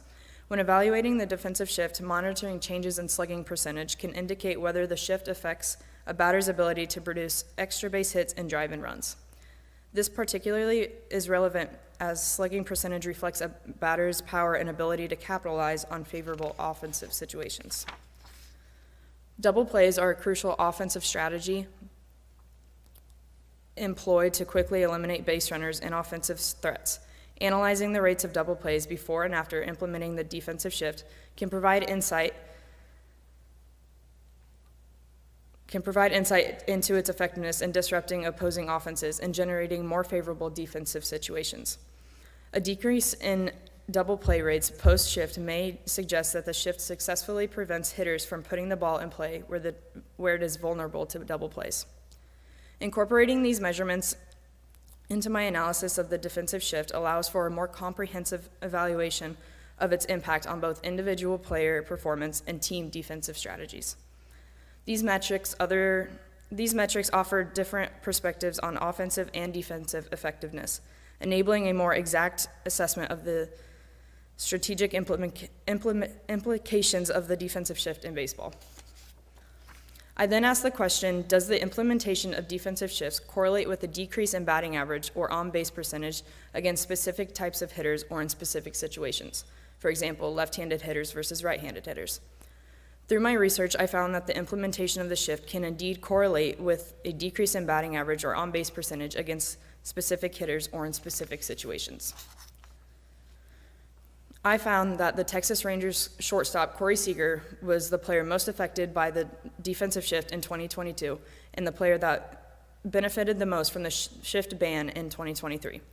Seager is a left-handed hitter who was an all-star in both 2022 and 2023 and was named World Series MVP for the second time in 2023. On the slides are his stats from both the 2022 and 2023 seasons that I found most important. His batting average more than doubled. He had almost 4 times as many hits. Both his slugging percentage and on-base percentage skyrocketed, and the number of times he grounded into double plays was almost cut in half. This information suggests that the defensive shift was effective in influencing Seager's performance in the 2022 and 2023 seasons. The fact that Seager's batting average more than doubled from 2022 to 2023 indicates a substantial improvement in his ability to get hits. This suggests that without the defensive shift in place during the 2023 season, Seager faced less resistance from the defense, allowing him to make more successful hits. The nearly 4-fold increase in the number of hits he achieved from 2022 to 2023 further supports that he was able to find gaps in the defense more effectively when the shift was not employed against him. This increase in hits correlates with the effectiveness of the shift ban. The fact that the number of times Seager grounded into double plays was almost halved in the 2023 season compared to 2022 further indicates the effectiveness of the shift. A decrease in grounding into double play suggests that he has more favorable offensive situations or was able to better avoid hitting into double plays when the shift was not in place, likely due to the altered defensive positioning. I found that the team that implemented the shift the most in the 2022 season was the Houston Astros. The Astros used a defensive shift against left-handed hitters 83.6% of the time, while right-handed hitters only saw the shift 27.9% of the time. On the screen is a heat map of the Astros' defensive shift positions. Seeing that the shift is more prone to the right side shows that the shift is geared more towards left-handed hitters. You can also see this in the numbers since the left-handed hitters saw the shift almost 3 times as much as right-handed hitters did. When the shift was banned in 2023, the Astros' defensive runs saved were reduced by 27. The fact that the defensive runs saved dropped from 35 in 2022 to 8 in 2023 when the shift was banned indicates a substantial reduction in their ability to save runs through defensive plays. Defensive runs saved is a key metric used to evaluate a team's defensive performance, reflecting the number of runs a team's defense prevents compared to the league average. The significant decrease in defensive runs saved suggests that the absence of the defensive shift negatively impacted the Astros' ability to prevent runs, indicating that the effectiveness of the shift in enhancing their defensive capabilities. The decrease in defensive runs saved suggests that the defensive shift effectively impacted their opponent's offensive opportunities. By positioning their fielders strategically through the shift, the Astros were able to disrupt their opponent's hitting patterns and limit their ability to score runs. The noticeable drop in defensive runs saved indicates that the shift influenced the outcomes of opposing teams' at-bats, showcasing its effectiveness in impeding their offensive production. This reduction directly affects the performance of the pitching staff. A lower number of defensive runs saved means that the defense behind the pitchers is less effective at preventing runs, putting more pressure on the pitching staff to perform. The equivalent loss of 3 wins attributed to the decrease in defensive runs saved highlights the significant impact of the defensive shift on the overall success of the pitching staff.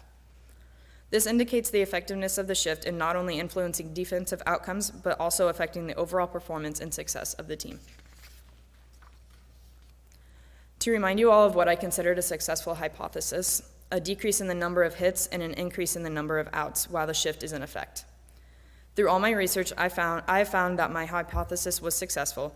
The implementation of defensive shifts in baseball enhances a team's capacity to prevent plays by decreasing the probability of hits and increasing outs, particularly against specific types of hitters. Corey Seager's performance comparison between 2022 and 2023 demonstrates a decrease in hits when the shift was in effect. Similarly, the Houston Astros allowed fewer hits in 2022 compared to 2023 when the shift was in effect. These reductions in hits suggest that the implementation of defensive shifts effectively decreases the probability of hits for specific hitters or situations, aligning with my hypothesis. The comparison of the Houston Astros' weighted on-base average between 2023 and 2022 shows an increase in outs against both left-handed hitters and right-handed hitters when the shift is in effect. The data found on Corey Seager and the Houston Astros' performance suggests that the defensive shifts are particularly effective against specific types of hitters. For instance, Seager, who is targeted due to his hitting tendencies, experienced a decrease in hits when the shift was in effect. Similarly, the decrease in hits allowed by the Astros indicates that when the shift is in effect against various hitters they have faced. This indicates that the defensive shifts can be strategically deployed to target specific hitters, further supporting my hypothesis. To find my results, I used a data visualization software called Tableau, which allowed me to create these next few slides. Using Tableau, I created this table that compares the slugging percentages of right-handed hitters for all teams in Major League Baseball from 2022 to 2023. From this graph, you can see there was not much difference between the 2022 and 2023 seasons for right-handed hitters. The biggest difference from 2022 to 2023 was the Texas Rangers with an increase of 0.067. If we look at the slugging percentages for left-handed hitters, we can see there are some slight differences. The biggest difference for left-handed hitters was the Tampa Bay Rays with an increase of 0.101. You can see that the great majority of teams had some kind of increase in slugging percentage after the shift was banned, proving that the shift impacted the productivity of hitters, in particular left-handed hitters. These next two graphs show the different weighted on-base averages of each individual team from 2022 compared to 2023. You can see that there are some noticeable differences in numbers. The largest being by the Boston Red Sox. They had a difference of .127 from the 2022 season to the 2023 season. The majority of these numbers are an increase from 2022 season to 2023. The weighted on-base average of left-handed hitters was affected most by the defensive shift. You can see that almost every team had an increase in weighted on-base average after the shift was banned. The team with the largest increase were the Washington Nationals. Their difference between 2022 and 2023 was .069. Again, these numbers prove that the shift impacted the productivity of hitters. So, did my research prove a successful hypothesis? To remind everyone of what was deemed a successful hypothesis, a decrease in the number of hits and an increase in the number of outs while the shift is in effect. By implementing a treatment like this defensive shift, I proved the defensive shift impacts the productivity of the offensive player by decreasing the number of hits and increasing the number of outs. Now, as I said at the beginning of my presentation, the defensive shift was banned before the 2023 season. Why did this happen?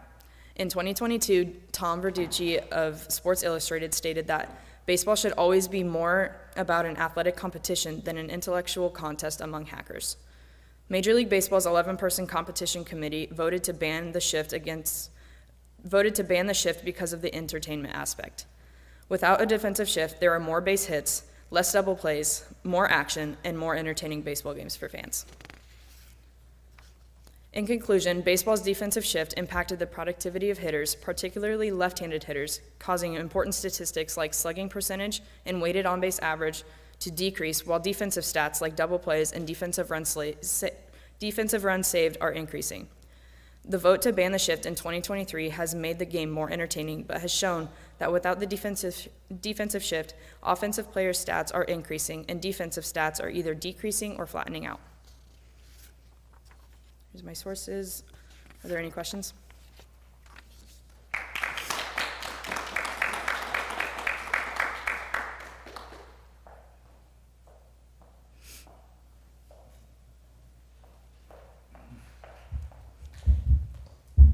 So there's so many pitchers that have made like a livelihood and a career on pitching to contact and getting out a lot of left-handed hitters on hitting weak ground balls to the right side. What's your take on that change and like what adjustment they have to make when they've built their whole career up to that point, they get to the major leagues, and then their whole game plan is thrown out the window by a rule change? Right. So especially for those that are coming in at the 2022 season, getting that change in the 2023 season, they really have to work harder. I mean, it's more of the entertainment aspect, which I understand, but there is that aspect of you're getting paid to do this, so you have to go into doing more work and getting that extra work in so that you can get those other batters out.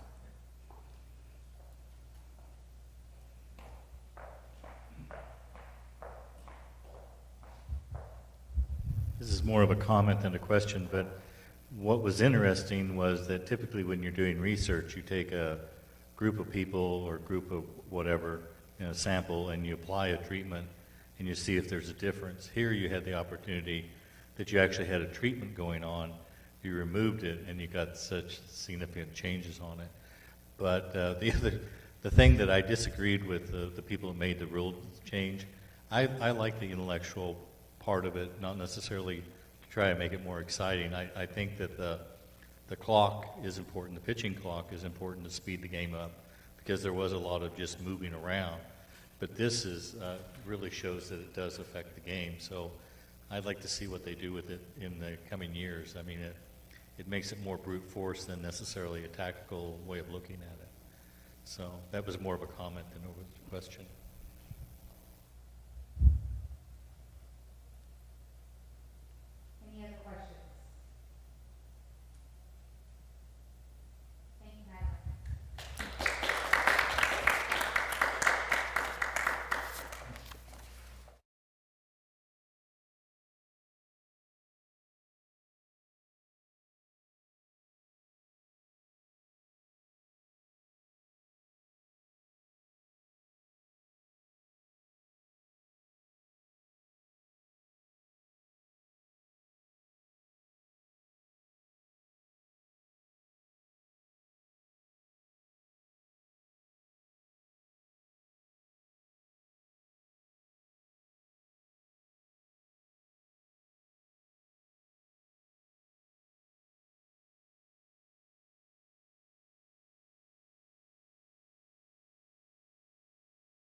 Faith Cummings is here today to present For You Forecast, a new way of predicting athletic performance.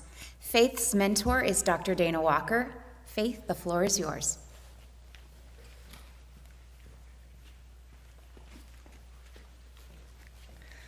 Thank you for that introduction. Good afternoon, and thank you for coming and watching the Academic Symposium of 2024. My name is Faith Cummings, and I'm a business analytics major here at Quincy University. My project, For You Forecast, a new way of predicting athletic performance. When learning about this project, I decided I didn't just want to find a problem, I wanted to solve one. So I looked no closer than the community that hits very close to home, swimming.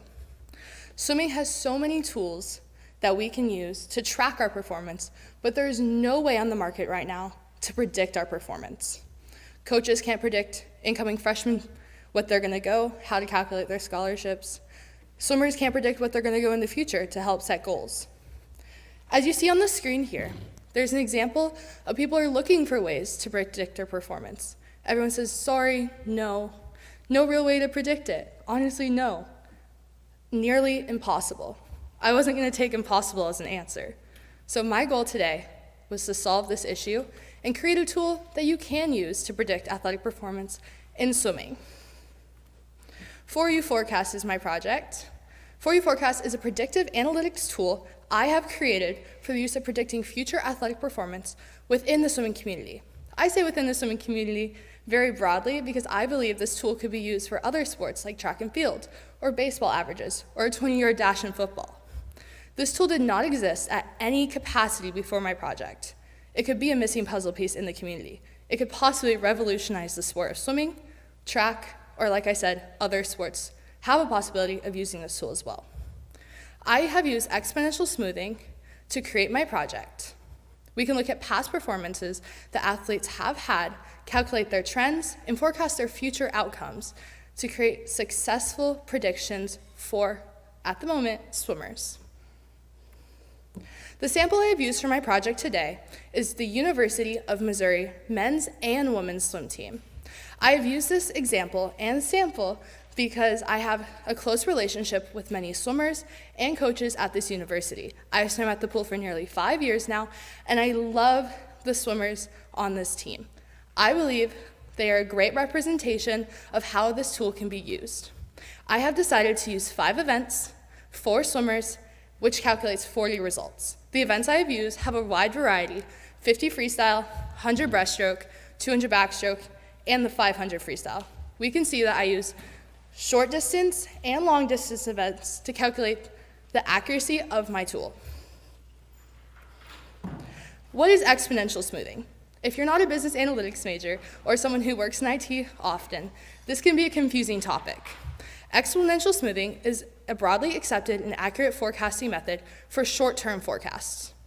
Simple or single exponential smoothing, the process I used, is a method of time series forecasts used with unriveted data with no trend and no seasonal pattern. I decided to use simple or single exponential smoothing because swimming has no linear line of performance. There's no way you can say you're always going to get better every single meet you go to. Because of this, like I said, I use single and exponential smoothing because you can look at different examples and find averages to create my predictions. For this project, for the exponential smoothing, I use a confidence interval of 95%. How did I retrieve the data? I used an online website called SwimCloud. SwimCloud provides historic data from the point an athlete began competing. SwimCloud is a public domain, which means I did not have to make a membership to access this information. And SwimCloud reported having data on 567,000 swimmers between 2016 and 2019. I have attached the link above so you can use it as reference if needed. SwimCloud is an amazing tool for any swimmers to use to retrieve data and to find information of their past performances. Like I said, not their future performances. That is what my project is about. As you can see here, you can see an example, thank you. You can see an example of how you can retrieve data from SwimCloud. I have put Sierra Smith, a Mizzou swimmer, in for her 50 freestyle as this example. Every result per event is posted with the swim meet name and the date of the performance. As you can see, the date and the year is posted on the left of the screen. As well as the data, you can see progression is provided, but like I said, not the predictions. Personal best and season best are also highlighted on this website. So you can see the SB represents season best and the PB represents their very best time overall. Preparing the data. This is where it got a little bit complicated. I have based it upon two variables. One variable contains the year of the event, and the other contains the average performance of that year for the athlete and the respected event, which is also known as time series forecasting. I have used events from 2017 to 2021.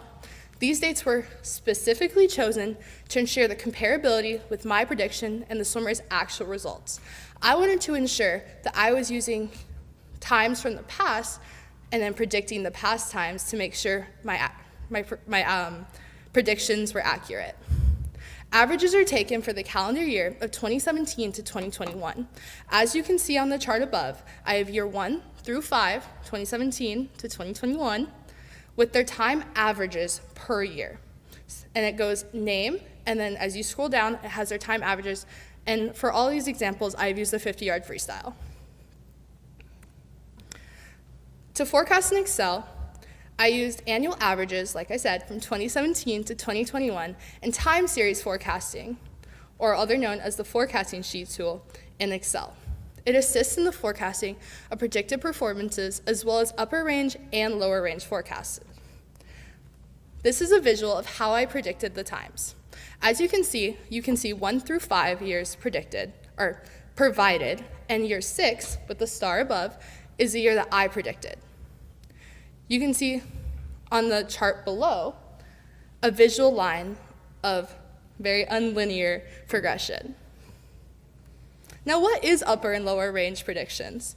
Due to the lack of life predictability and outlying factors, providing a faster and a slower forecast based on performance will assist with the accuracy of prediction results. You never know what's going to happen. Someone can get hurt, someone can get sick, or someone could have the best season of their lives. Providing an upper range and a lower range of times helps create a more accurate representation of a swimmer's performance. I have an example listed above.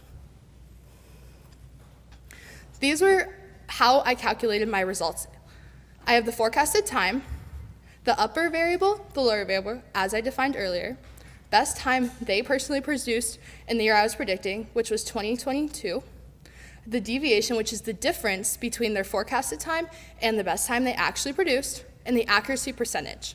This chart is a great example of my higher accuracy percentage and my lower accuracy percentages. As you can see on the far left, 99.9 is probably close to my highest accuracy percentage, and 96.2 is probably one of my lower, but if you look at the upper variable compared to their best time, it is more accurate because we don't know necessarily what happened to that swimmer during the season. My result averages. The men's swimming side is 97.83% accurate. The women's swimming for Mizzou was 98.9% accurate, and the overall accuracy percentage was 98.37%. As you can see, the men's side was less accurate. However, I only used 40 results total, so using a more broad example could provide better percentages.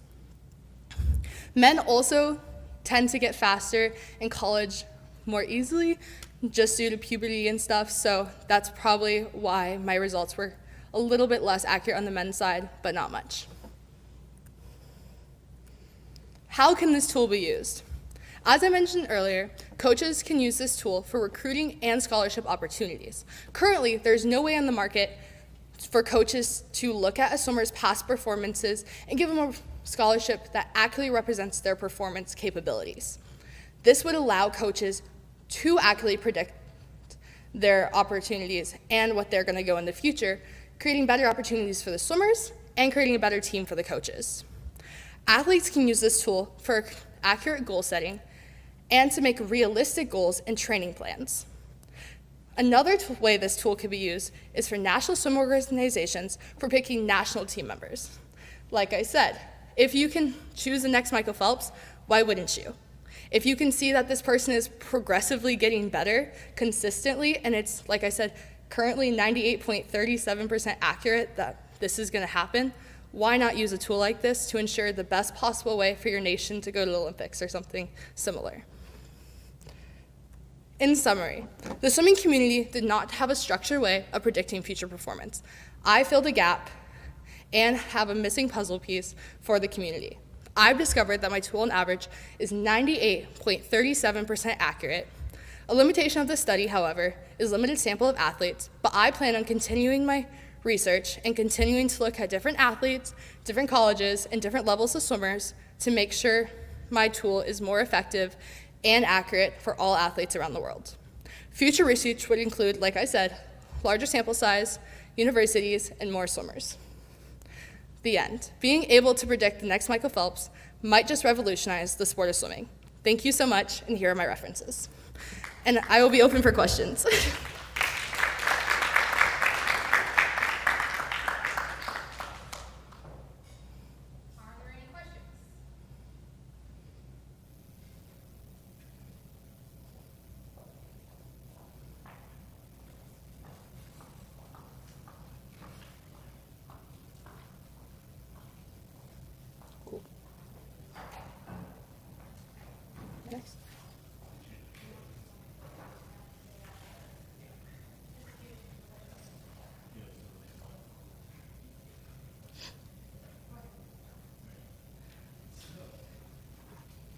Let me discuss a little of the background on your tool. One of the things you initially was going to look at was demographics about the individual swimmer. So things that you would find out about, and what you discovered was Swim Cloud actually had all of every race that the person had done, and what their time was. Yes, sir. In multiple races, right? Yes. So you had a really large set of data you could look at, right? Yeah, for each swimmer, it starts from the day they started swimming to they end swimming. All the data is on there and easily retrievable from any public domain.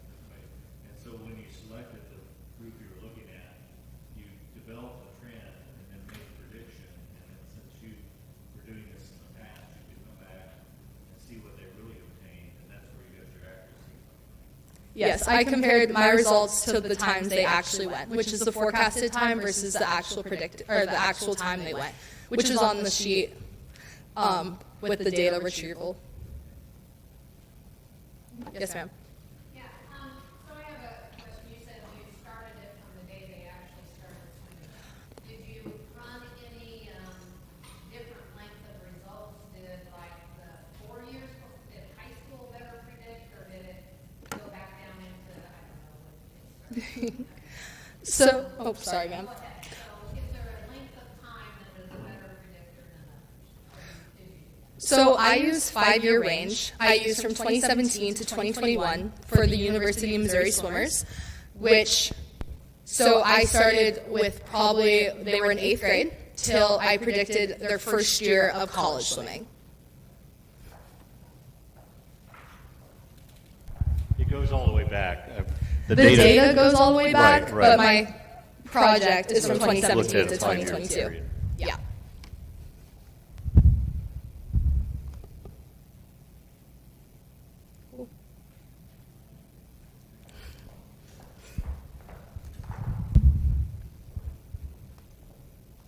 Do you think you could apply the exact same formula and everything to the entire sport, or would you have to change it for different events and different things like that?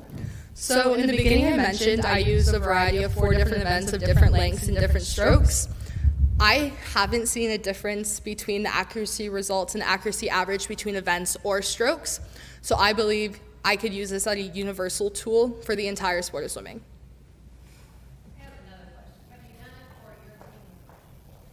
My team in particular is a hard subject and a hard sample to do because of the amount of international students we have on the team and the size of our team. So on the current, we have 12 female swimmers, and the men's side only has 24 male swimmers. And like I said, a large percentage of our swimmers are international students, which means they swim in a different length of pool than we do here. So that would be a hard sample to use.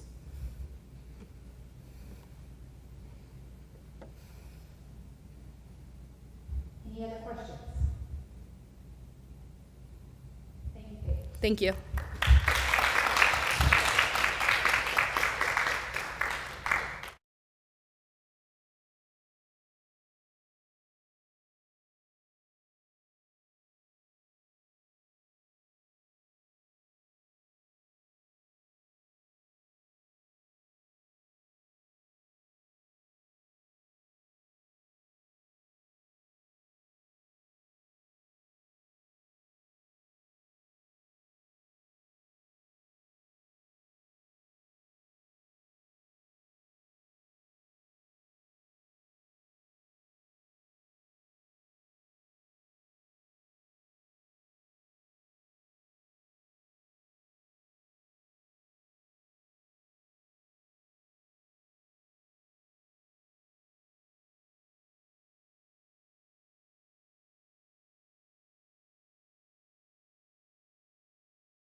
Lacey Novosel, under the mentorship of Dr. Sapan Desai, will present Predicting the Impact of Climate Change on Corn, Rice, and Oat Yields, a comprehensive analysis through 2100. Lacey, the podium is yours.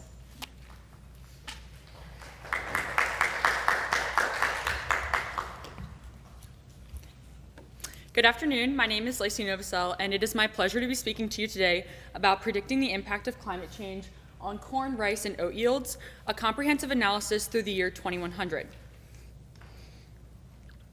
There are no conflicts of interest. So I want you to start by thinking back to the Dust Bowl. This was a catastrophic weather event that absolutely destroyed crops. These were detrimental results that led to famine, poverty, illness, and so many other horrible outcomes. Now imagine a scenario like this, but on a way bigger scale and happening more frequently. That is what we could be potentially looking at with climate change. Climate change has detrimental effects on crop growth, and greenhouse gases, which leads to climate change, specifically CO2, are at an all-time high right now. The Environmental Protection Agency, also known as the EPA, predicts that corn, rice, and oat yields are the most vulnerable to climate change and will be the most significantly affected. We basically wanted to study this, but to start, we wanted to go back. To understand climate change, a good way to look at it is through money, and so we wanted to look at the crop insurance. There is so much unknown in farming, and farmers need insurance for unpredicted crop loss due to random weather events, and so that any problem that would decline their crop yield can be covered. Climate is the big unknown that destroys a lot of crop yields. The Federal Crop Insurance Corporation is the big governmental company that cushions farmers for bad years. This is a graph of insurance payouts from the government since the year 2000, and as you can see, payouts are increasing with the increasing risk of the climate. There's more risk and more damage with worsening weather events, and this graph essentially just backs that up, which is why we like to look at insurance when looking at the crop damage and the climate change overall. So there are 8 predicted climate models created by the Intergovernment Panel on Climate Change, and they're also called the IPCC. And this is essentially 8 models that are found using scientific, technical, and socioeconomic information concerning climate change. This report provides an updated global assessment of climate change mitigation processes and pledges and the source of emissions every year. It comes from a non-governmental body that has been dealing with climate change issues over the past 35 years, funded by big organizations like the UN and other major organizations, and it's essentially just a team of scientists who are really interested and have devoted their lives to climate change. This graph shows the average surface temperature changing since 1850 forecasted to 2050, and essentially it shows increasing CO2 levels and that there is a nearly linear relationship between the CO2 emissions and the global temperature warming. There's going to be about, it's estimated, according to this graph, a 3 degrees increase in Celsius of global warming, and though that sounds really minuscule, it's actually a huge number when we're talking about the entire globe and temperature. This is the CO2 emissions in the CIMP6 scenarios, the 8 scenarios I just mentioned. So we have purple and blue lines down here, you can see, and these are really overly optimistic and essentially saying that we just cut climate change today. And we're nowhere aggressive as we need to be on climate change, so these are the bottom 3 we can kind of rule out because we're too far gone. Then we have the top, which is the red, and again, this is a little too overly estimated because this is saying that there are going to be no controls and we're just going to let climate change go. And there's already been controls implemented in countries like the United States, China, India, and even increasingly countries in Europe. So we can kind of estimate that that's also not going to happen. So we're looking to be somewhere around this orange line, or just between the orange and gray is a good place to look at it. A lot of climate change that is going to happen is because of past CO2 emissions. CO2 has a half-life of 120 years, meaning that it's going to keep increasing and it's going to keep existing, and there's nothing we can really do about the CO2 that was already created. We're looking at, with this graph, about a 2 degrees Celsius increase, which we'll look at more on the next slide, which we're going to talk more about temperature. Another thing to know when you're looking at a graph like this is that right now we're at a population of about 8 billion people.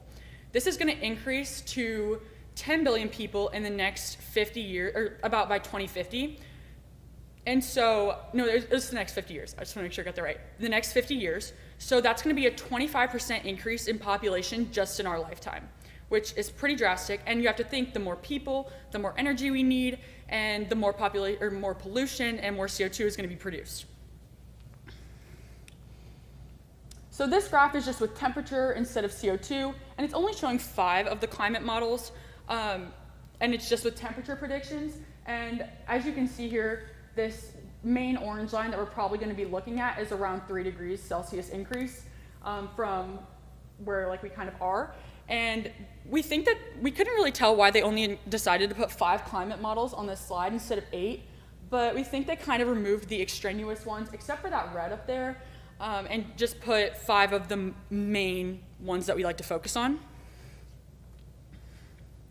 So when we looked at all of this data, we decided there was going to be 3 specific aims for our project. 1, quantify the effect of climate change on stable American crops. 2, determine the monetary impact of climate-related crop loss. And 3, develop a predictive model that estimates the impact of climate change over the next century. So to start, we wanted to look at the USDA's Farm Production and Conservation, also known as the FPAC, Risk Management Report. This report combines information on crop insurance policies sold, policies indemnified, acres affected, type of crop, and location by year for farms across the country. This report comes from the FCIC, as I said, and this is a government corporation managed by the USDA that helps to ensure the economic stability of farmers. Both public and private insurance pass through the FCIC, so this is a holistic picture of exposure and management for crops in the United States. As I mentioned earlier, insurance is one of the best ways to understand crop loss, and we can use the insurance payouts and the losses to analyze roughly how many crops were lost per year.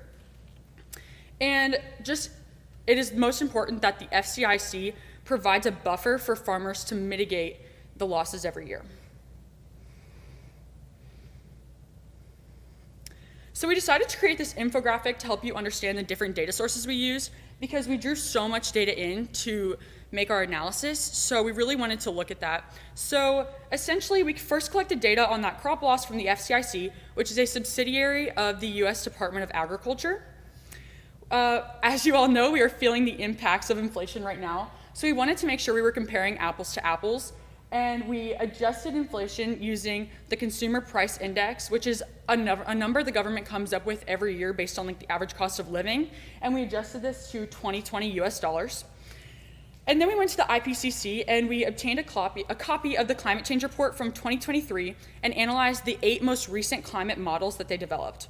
We were able to fit equations to each model, and we determined by year the expected increase in CO2 and temperature between 1750 and the year 2020. We then were able to combine both sets of data and build a multivariate regression model combining financial data, CO2, and temperature for each crop between 1989 and 2019. We also combined that with the population estimates, as I discussed earlier, the importance of population. And by doing this, we were able to create, we used the 4 most likely climate models, and we were able to predict future crop loss between 2020 and the year 2100, and we did that for corn, rice, and oats. It is also important to note that we excluded data points for all crop losses from extreme weather events, because those are super unpredictable, and there were events such as droughts or flooding or tornadoes that were not expected in the weather but happened that destroyed crops, so we just took those out. There was about roughly 4 main points of that. And then we also had to exclude data for oats and rice from 1989 to 1991 for changes in government regulation leading to arbitrary economic forces. So now to get into the actual results, which is the interesting part. We eventually attempted to build a multivariate regression model using the effect of CO2 and temperature on increased crop loss. But interestingly enough, the greatest effector was just temperature, so therefore we moved to a linear model just for rice loss and built this predictive model up here. And the coefficient of correlation is a really high number at 0.687, and the p-value is statistically significant at less than 0.001. So this is showing the crop loss over the next couple of years due to climate change. So we did the same thing for corn by building that first multivariate regression model of CO2 and the temperature increase on crop loss ratios. We were able to build a model for corn, but again, interestingly enough, the greatest effector that increased it was temperature alone. So we built, again, this predictive linear model of corn loss. And corn was not as sensitive to CO2, but still very sensitive to temperature, which is why we built this linear line. And again, our coefficient of correlation, this R-squared number, it was 0.636, which is a high number, and the p-value was less than 0.001, making it statistically significant. So what the rice and the corn are both saying is that the USDA was correct in predicting that they will be affected by the increasing climate change and that they are vulnerable crops to what we are going to be facing. Oats is where it gets really interesting because, as you can see, this is a much straighter line, and we have a lower coefficient correlation and a high p-value at 0.049. Although 0.049 would still be considered statistically significant, it was just not enough for us to be convinced. So there was a very weak correlation between temperature and CO2 and oat yields, and this is actually a contrary finding to the USDA's prediction because they said oats will be affected by climate change, but this is the first time that data actually shows that oats really won't be affected by the incoming climate change that we are going to be faced with. This has never previously been reported, so we're super excited to share that today. So now we want to look at the money side of it, the indemnities for rice, which are also the financial payouts for an insurance claim on rice. And the actual values are these dots down here, and these are all predictive models with our 4 climate models as we discussed. And it is likely, again, we will be somewhere between this orange and gray line. Here we have it again for corn, with the actual values being dots and predicted being lines. And again here for oats. Like we said, this flat line for oats shows that they're not really reacting to the climate change like rice and corn. This is really important because it may potentially impact how the FCIC charges farmers for the cost of insurance. This is probably the most important slide in terms of the financial information because this is the total indemnities, total payouts. So what this graph is saying, these are predicted, and this orange line is showing us that annual crop loss indemnities are expected to be $3 to $4 billion per year, and this will total over $316 trillion by the year of 2100. That is just not tenable for anybody. Nobody can pay that amount of money, and that is why this is such an important number to look at. It's so drastic because nobody can afford that. It's just not realistic. So let's move to the discussion. What does this mean for us moving forward? Well, with the climate change not affecting oats as much as it's affecting rice and corn, we may have to see a shift in diet, a shift in planting, and a shift just from using oats more in foods instead of rice and corn. This is even huge for local farmers like my dad, which he has to think about what he's going to plant next season and how the weather will affect that and what it's going to mean for his farm and money and things like that moving forward. That's why it's so important to Midwesterners like us. That's why we decided to look at a graph like this and information like this because it applies to our day-to-day lives. It's also important to know that the financial data is an indirect look at actual crop loss. We can't physically be out there and counting all of the crops that are lost, but it's a really good rough estimate of what we can see. And also, like I said, the financial numbers are not reasonable whatsoever. This huge number is super eye-opening for us, and it shows that changes need to be made, especially towards climate change, to prevent things like this happening, where we're going to have such catastrophic loss in our crops. And again, as I was saying, even though there are 8 climate models, the correlation is known pretty well, but nobody can perfectly predict the future. That's what kind of makes our data rough to say we're completely predicting to the year 2100 because nobody can predict the future, and a lot of extreme weather events like the ones we tried to exclude in our data are going to be increasingly happening as the climate worsens. And like we were looking at our graphs earlier, I just want to confirm that all of our results were correlation, not causation. And so a lot of our research is guidance, but we can't confirm that it is exact, which would be something that we would love to work on, but is pretty unreasonable. Conclusion. We can confirm that rice and corn are sensitive to climate change and have developed a financial model to predict future losses. Oats do not seem to be as sensitive to climate change as corn and rice, which has implication for crop insurance of oats. Again, this research does not account for extreme climate events that could destroy crop yields, which are likely to be more common as climate change increases. And that's probably one of our most significant limitations of this work. I would like to thank Dr. Desai and McKenna for all of their help on this research, and thank you for hosting this symposium today. Thank you.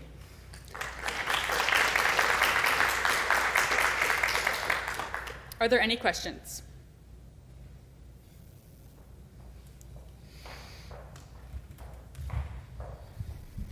Yeah, I have several. Isn't it kind of paradoxical that you're looking at corn and a significant amount of U.S. corn goes into ethanol at this point? I mean, it basically is part of the problem if you think about it. Absolutely.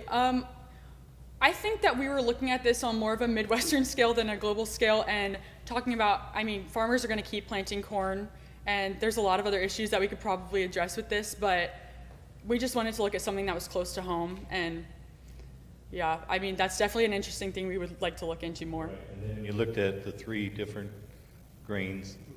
How, from a percentage, which one, I mean, don't we produce a lot more corn than we do oats, which is more than rice? Mm-hmm. I mean, what was the mix, like 20, 30, and 50, or do you know what the mix is? I wouldn't know the mix exactly, but you are right, where corn is the most produced, and then it would go oats, and then it would go rice. And that's kind of what I was, when our research, we tried to focus on corn a lot, but you have to look at all three because that was the USDA prediction. But like I said, like I've never seen many farmers around here, at least personally, plant rice every year, but I obviously see cornfields everywhere. Right. So it's too dry here for rice. Yeah, You have to have absolutely. a lot more water. One more observation, Mm-hmm. and this is because I'm an old guy. What they had to do at the end of the Dust Bowl, yeah. they couldn't afford to do crop insurance, so what they finally did was they created what was called a land bank. Mm-hmm. And they actually paid farmers to let their fields go fallow.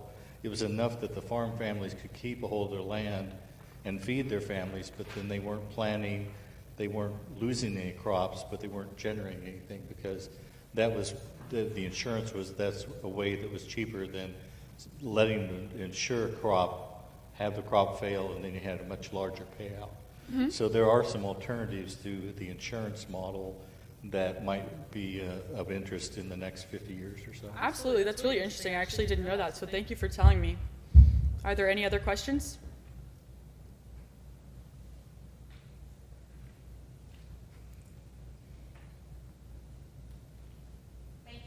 Thank you.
Our last speaker for today is McKenna Ham. Her research is the projected impact of climate change on the prevalence and economic burden of coccidioidiomycosis in the United States. McKenna's mentor is Dr. Sipan Desai. McKenna.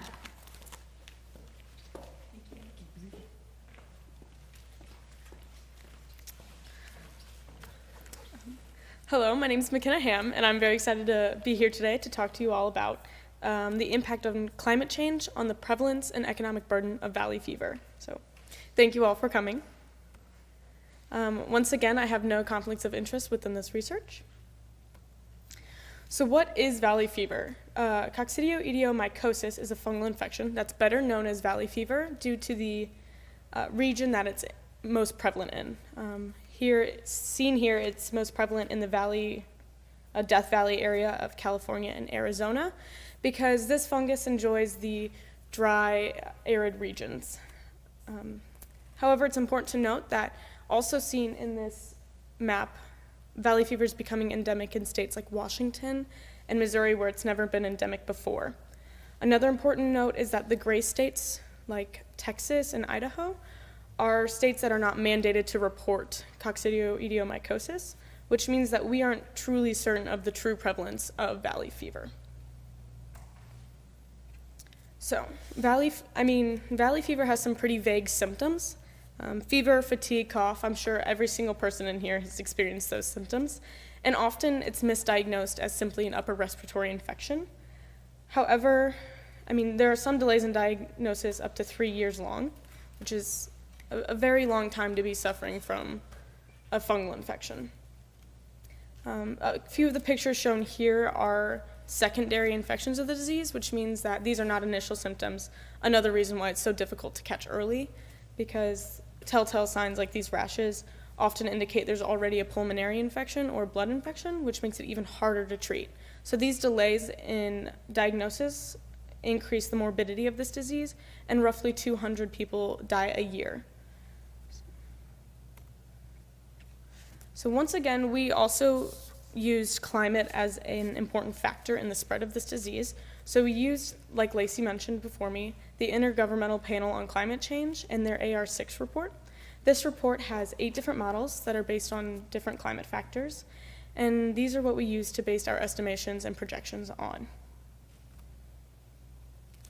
Seen here is the CO2 emissions, once again, similar to Lacey's presentation, but we kind of used it for a different reason. These 8 models shown, once again, the purple is very hopeful, and hopefully that we have this Hail Mary solution to climate change right now, but that's kind of out of reach for us. It's most likely that we'll end up somewhere between the orange and yellow lines, even the reds if we don't slow down soon. And these are what we based our models off of. Because carbon dioxide is such a long-term pollutant, all of the impacts of it now will continue to impact us for future generations. So we wanted to see how temperature was impacted as well. So once again, between the red and the yellow is a pretty common factor with all of our graphs today. It seems that we'll most likely be in those higher impact ranges because of the long-term effects of carbon dioxide.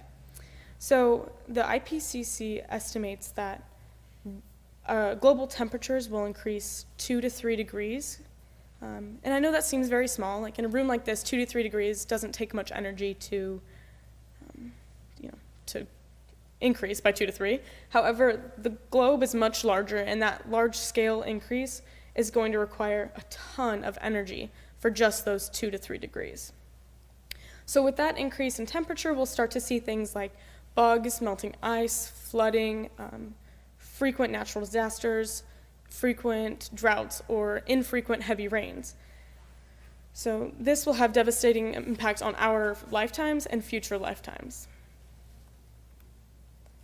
So our specific aims, we wanted to estimate the national prevalence of valley fever in the United States, because currently we don't have a great grasp on what it looks like because it's not mandated.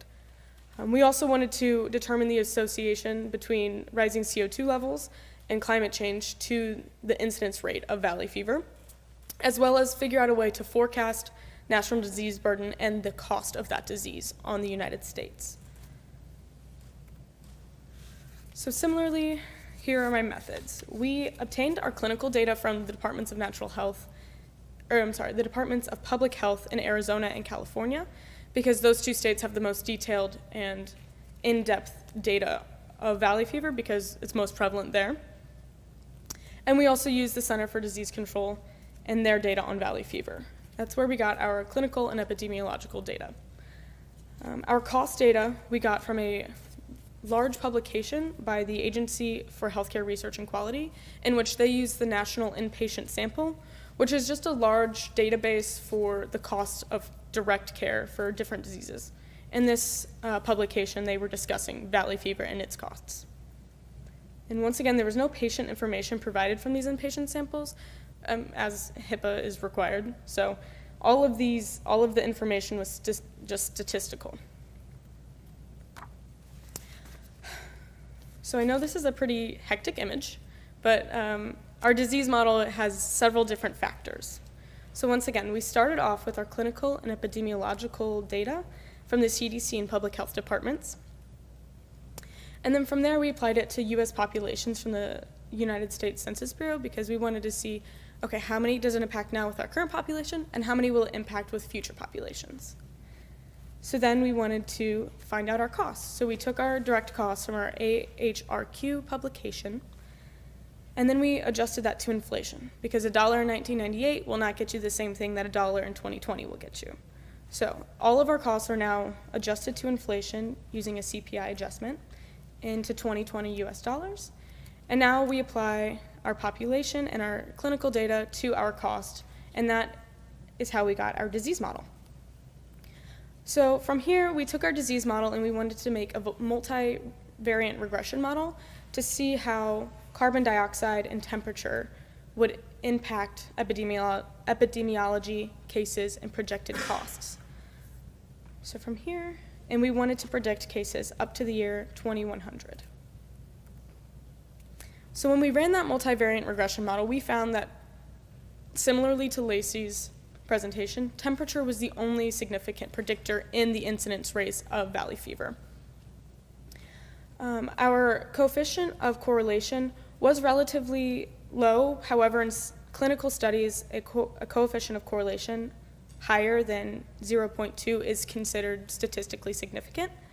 And our p-value is lower than 0.5, which indicates that temperature is a significant and reliable predictor of the incidence on valley fever.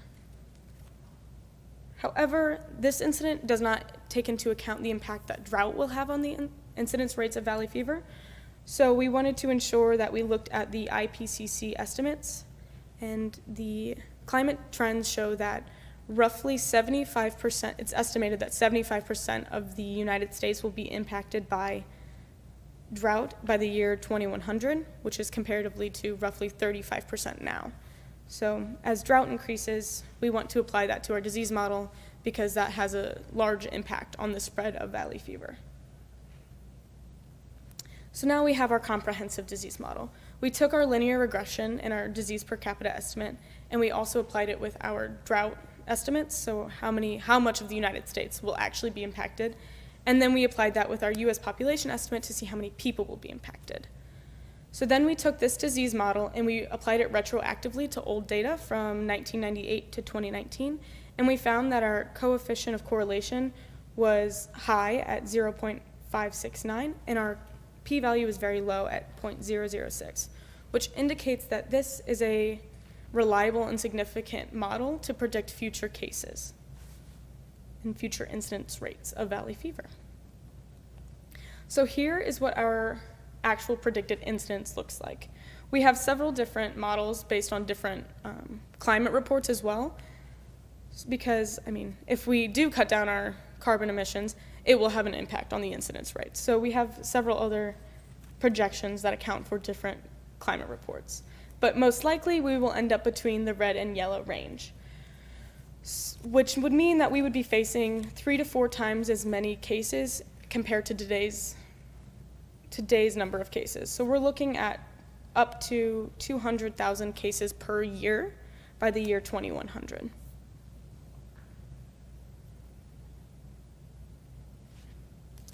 So now we need to figure out our direct cost of care so we can help project those costs as well. So roughly, valley fever can be very expensive because of those delays in diagnosis. And the more you're impacted by an infection, the more likely complications arise. So pneumonia is fairly common as this is a respiratory infection first, but it can also go to the bloodstream as a disseminated infection, and that can cause people up to $1.2 million in direct costs. And when we say direct costs, we mean medications, hospital stays, actual labor of hospital workers. This does not include indirect costs. But roughly our estimate was that it's about $60,000 in some change on average per valley fever patients. So now, as we apply those direct costs to our other projections and our other incidence rates, we are able to project costs for valley fever incidents. So like I said, the average patient pays around $60,000 with valley fever, and it's projected that by the 2070s, so within our own lifetime, roughly 40 years, the total cost of valley fever could end up somewhere around $12 billion with our projections. And that's kind of scary because that's 40 years from now that this disease could really impact our economy. However, by the 2100s, it's looking like it could be somewhere between 1.3 trillion and 3.4 trillion. And like I said, these are just direct costs, not including indirect. So we've established several direct relationships between disease incidence and other factors like climate and drought. So the question might be, why do these relationships matter? So our findings suggest that temperature has a direct impact on the spread of this fungal infection due to its affinity for dry and warm climates. And as drought and temperatures increase, the United States will begin to exhibit more of those dry and warm areas. So drought becomes more frequent, and the conditions that allow for the growth of the disease are more common. Dry seasons allow these spores to spread quickly through the air, dust, or on produce. And then warm cyclical rains, infrequent heavy rains allow the fungus to grow quickly and then continue that cycle over and over. So this will become a cyclical and common issue for the United States if we don't slow down our global temperatures.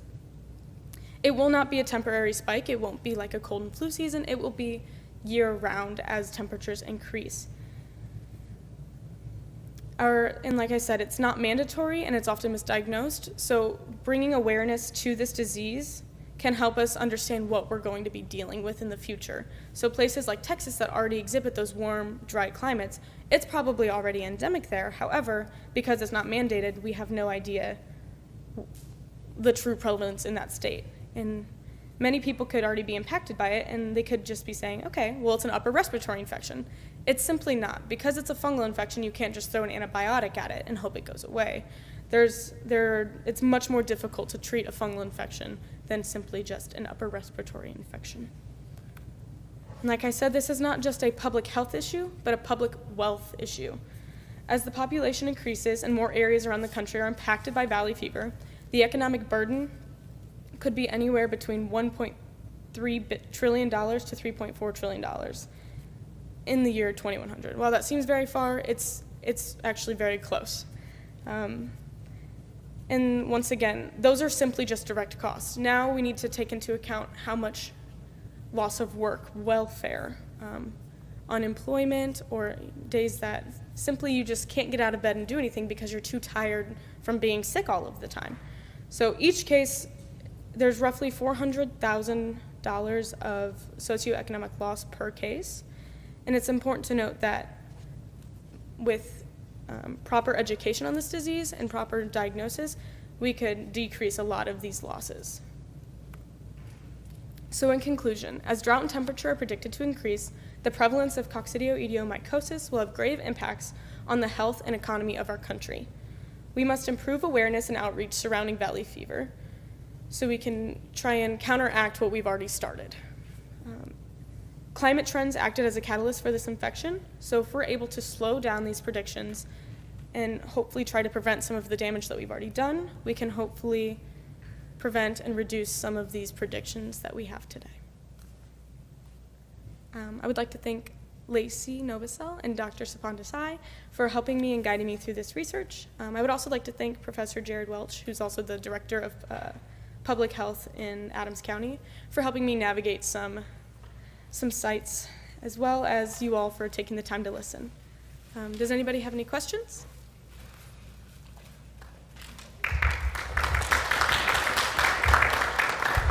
Okay, even though I helped in this research, I do have a question on why you picked valley fever specifically, as it is such a niche topic in climate change, and what interested you in picking this initially? Okay, well, as climate change increases, there's a lot of bugs. And with bugs come disease, and more people come disease.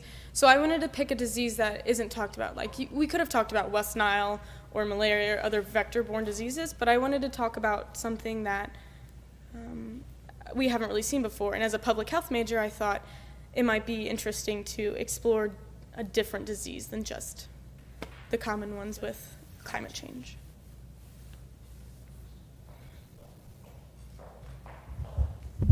So is valley fever an opportunistic fungus, or, I mean, what's the characteristics of it? You said you got it through produce or just walking through the desert or whatever, but is there a way to reduce it or reduce your risk, or how do you actually get it? I'm assuming you inhale it, right? Yeah, it is an airborne because it likes that dry, dusty, and spores, but another important way to do it is to keep things dry and avoiding those heavy soaks. So keeping things pretty neutral will help decrease some of your risks of infection, as well as washing hands, washing produce, etc. How can people spread like more awareness around valley fever? Like, how can people, like, not even just public health majors, but other students, like, spread awareness about it? It's not super common in places like Missouri or Illinois yet. Hopefully it doesn't. But just having it in the back of your mind, I think, is helpful. Just knowing, okay, maybe it's something else, especially after traveling to areas like Arizona or California where it is more common. But my hope is that public health departments will start to mandate this more and make it a more regulated issue. Is there pressure on Texas and Idaho to start reporting? I would, not that I know of from any government agencies, but I really hope so, considering that both of those do exhibit those dry, dusty areas that coccidioidomycosis enjoys growing in. But this isn't a very well-known topic yet for our national public health. It's just something that we have found, because there weren't too many predictions or projections for this disease in the future yet. So we were excited to share this.